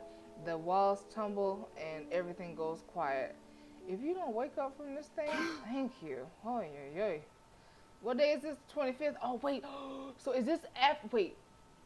When did he go over there to do the photo shoot? I can't remember. Let me see. It takes a few moments for everything to fall into place. Wait, can I go back to journal? Okay, wait. Alright, so... There we go. Boom. Wait, no. I'll go back to timeline. And then go to... the 25th. Okay. So 26 handed me Zachary for the freelance. Okay, so that was on the 26th. Alright, the 26th. What day was this? Shit, I think it was the 25th. Okay. It takes a few moments for everything to fall into place, for my eyes to adjust to the relative darkness of the room. Despite the pleasant chill of the AC brings, my shirt is clinging tightly to me, and my blankets is tangled mess around my throat. Morning has not even arrived, and yet... Way too early for this thing, man. And too long since the last time I've woken up dressed in my own sweat, head littered with the thoughts that are gone as soon as my eyes open. All too often, only imprints and brief images are left to haunt me for the rest of the day or until my mind forgets about it. Egad, whichever comes first. Yet, vivid or not, what little I can remember does not matter. Regardless, this desperation sticks, clawing up, pushing, urging me to relive every moment, every sensation, and... Y'all, I kind of want to do this. I want to do like a part. Oh, I don't know. There's a twinkle in my eye when she looks up from her work, flour dusting her nose and cheeks. The scent of freshly baked bread wafts in from the oven as soon as Pa opens it, and the homely fragrance of honey fills the room. He reaches up to wipe the small bead of sweat away from his forehead before gesturing for me to come closer. The moment he spots me in my hiding spot behind the door. I expect him to be angry, but his pat on my back when I come within his arm's reach is encouraging enough. We'll have to taste these first before we put it in for sale tomorrow. You up for it, little man? Is it good enough? A knock cuts through the air before I can answer. Sharp, heavy, demanding, familiar. It's distantly familiar. Ma ushers me out of the kitchen when Pop moves to answer it, but I know what waits outside. The taste of blood in my mouth sends an unpleasant churning in my gut. Ma's apron crinkles under my tight grip. Something snaps back into place. My bed remains in utter disarray. The wall still needs a new paint job, and the wall clock ticking opposite my bed is unsettling as ever. Ash is right. I should have already replaced that when I had the chance. You're no longer there, Zachary. Here and there are miles apart. Calm down. Breathe. The pressure on my own fingers against my temple is welcome sensation from the anxiety gripping me. It never really did anything to stave off the headache sure to follow after this before it grounds me. A little reminder that I am safe far away from the place I once called home, from Ma and Pa's. The urgency with each rap finally chases away the ghost threatening to hang around. Why anyone thinks it's a good time at knocking at someone's door at this late confuses me. Nana would chase them away with a broom if she was here. But no matter, it's a welcome break from the thoughts about to take a morbid turn if I left festering. I don't know. I've been talking for 3 hours, y'all. Let me stumble. Let me see. It's probably just Ash anyway, looking for a place to crash. Looking for a place to crash. Wonder of wonders why he's bothering with the courtesy when he never did so before. Even with that hunch, though, habit compels me to check who it is first through the peephole. Better safe than sorry, they say. Except the person that greets me on the other side ain't him, unless his hair grew longer overnight and he started wearing a ponytail, of course, which I highly doubt will happen anytime soon, no matter how funny it looks in my head. I waste no time in opening the latches. Isabella, it's late. It's late. Oh, sorry. He's supposed to be talking. There's something I can't quite pinpoint in her eyes when she looks up. Her face is pallid shade, shoulders tense, breathing heavily, and an uncontrollable shaking in her hands she's trying to hold back. Hide if I didn't know any better. Hey, Zach. Sorry, I know it's weird for me to show up at this hour, but you were the closest to my office, and... No. It's perfectly fine. I'm not really working on anything right now. I was sleeping, though. Do you want to come in? Is it all right? I know you should be sleeping at this hour, but I thought... I'm sorry, I just thought... I have no idea why I went here. My feet just moved on their own after I got out of the office, and... Sorry. Oh, yes. Wait. Hold on. 25th. Is this... So... Jones having worked, they have forgotten about the definition of her mentor's death. However, she ends up stumbling upon the mysterious disappearance of her colleagues, and just when she realized something important. Okay, so that was the 24th. And if anything, it's probably the 25th, but wee hours. So this happened after she saw that ghost at her job. Okay. That's why I'm like, okay, I got it. That's why she's so freaked out. Okay. I'm back. Let me see, she trails off, her voice lost in the muggy night air. I wait for her to say more, but instead her only response is a downward shift to her gaze, back to where her trembling hands, as if the motion alone is enough for an explanation. A minuscule gesture, easy to miss if one was not paying attention, but for someone who has seen the same expression on the mirror, done the same thing too many times when night terrors are inevitable, it does not. Hey, don't worry about it. At least you not. Ash just barges in and crashes on the couch whenever he feels like it.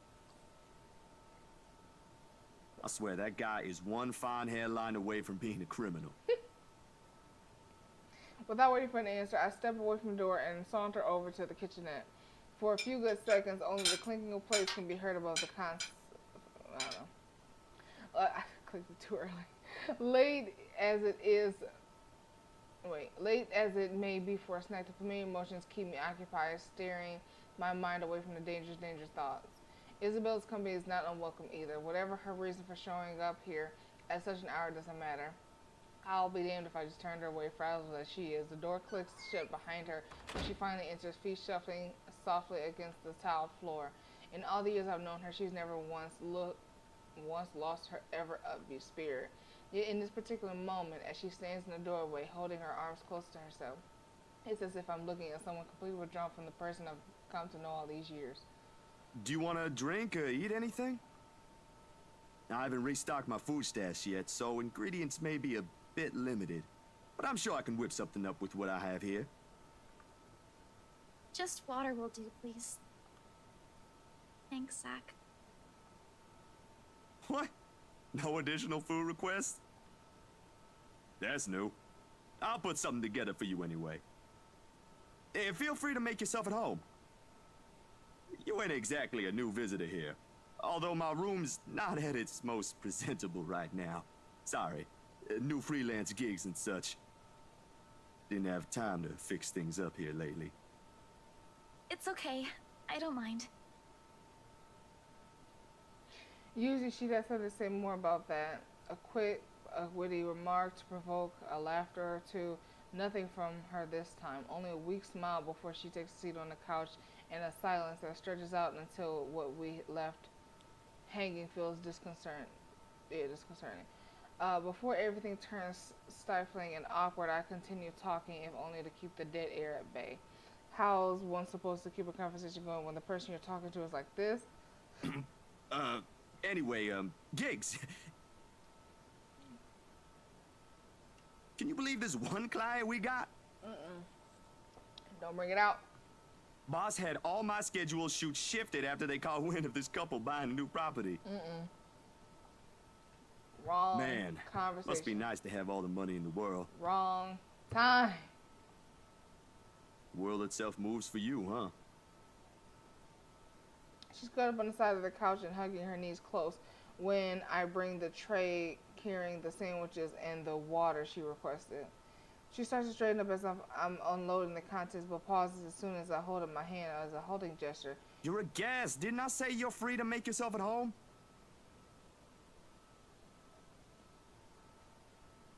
Here's your water.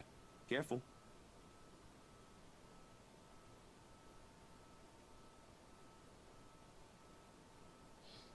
The tremor in her hands, though lighter now, still hasn't subsided when she reaches out for the glass. I give her a questioning look, but she quickly to avert her eyes, keeping herself occupied by taking small gulps of water.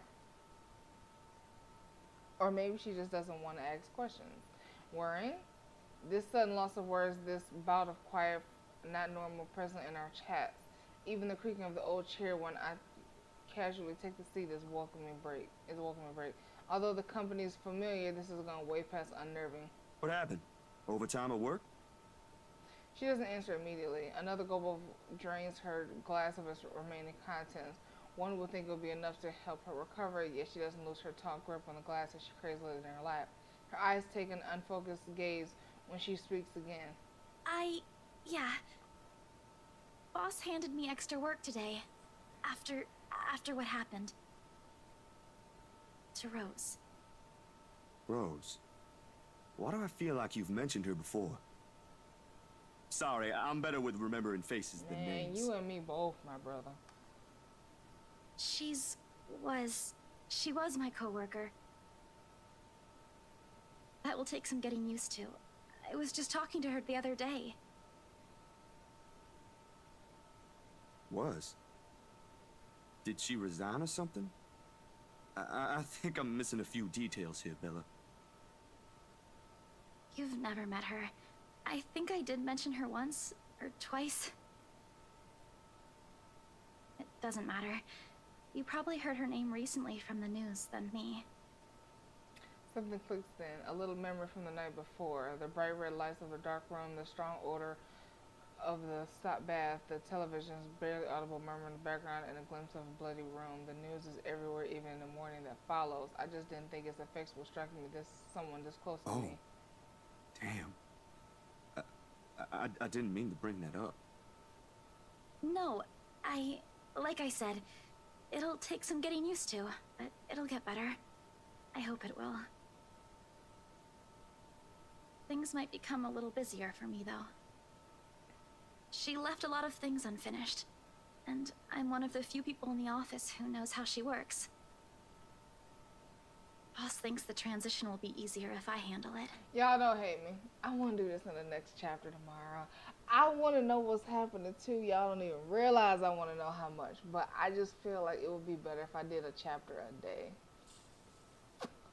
Don't hate me. But yeah, I'm going to stop it here. I'm going to probably go live again when we all get on to play. It might even be very soon.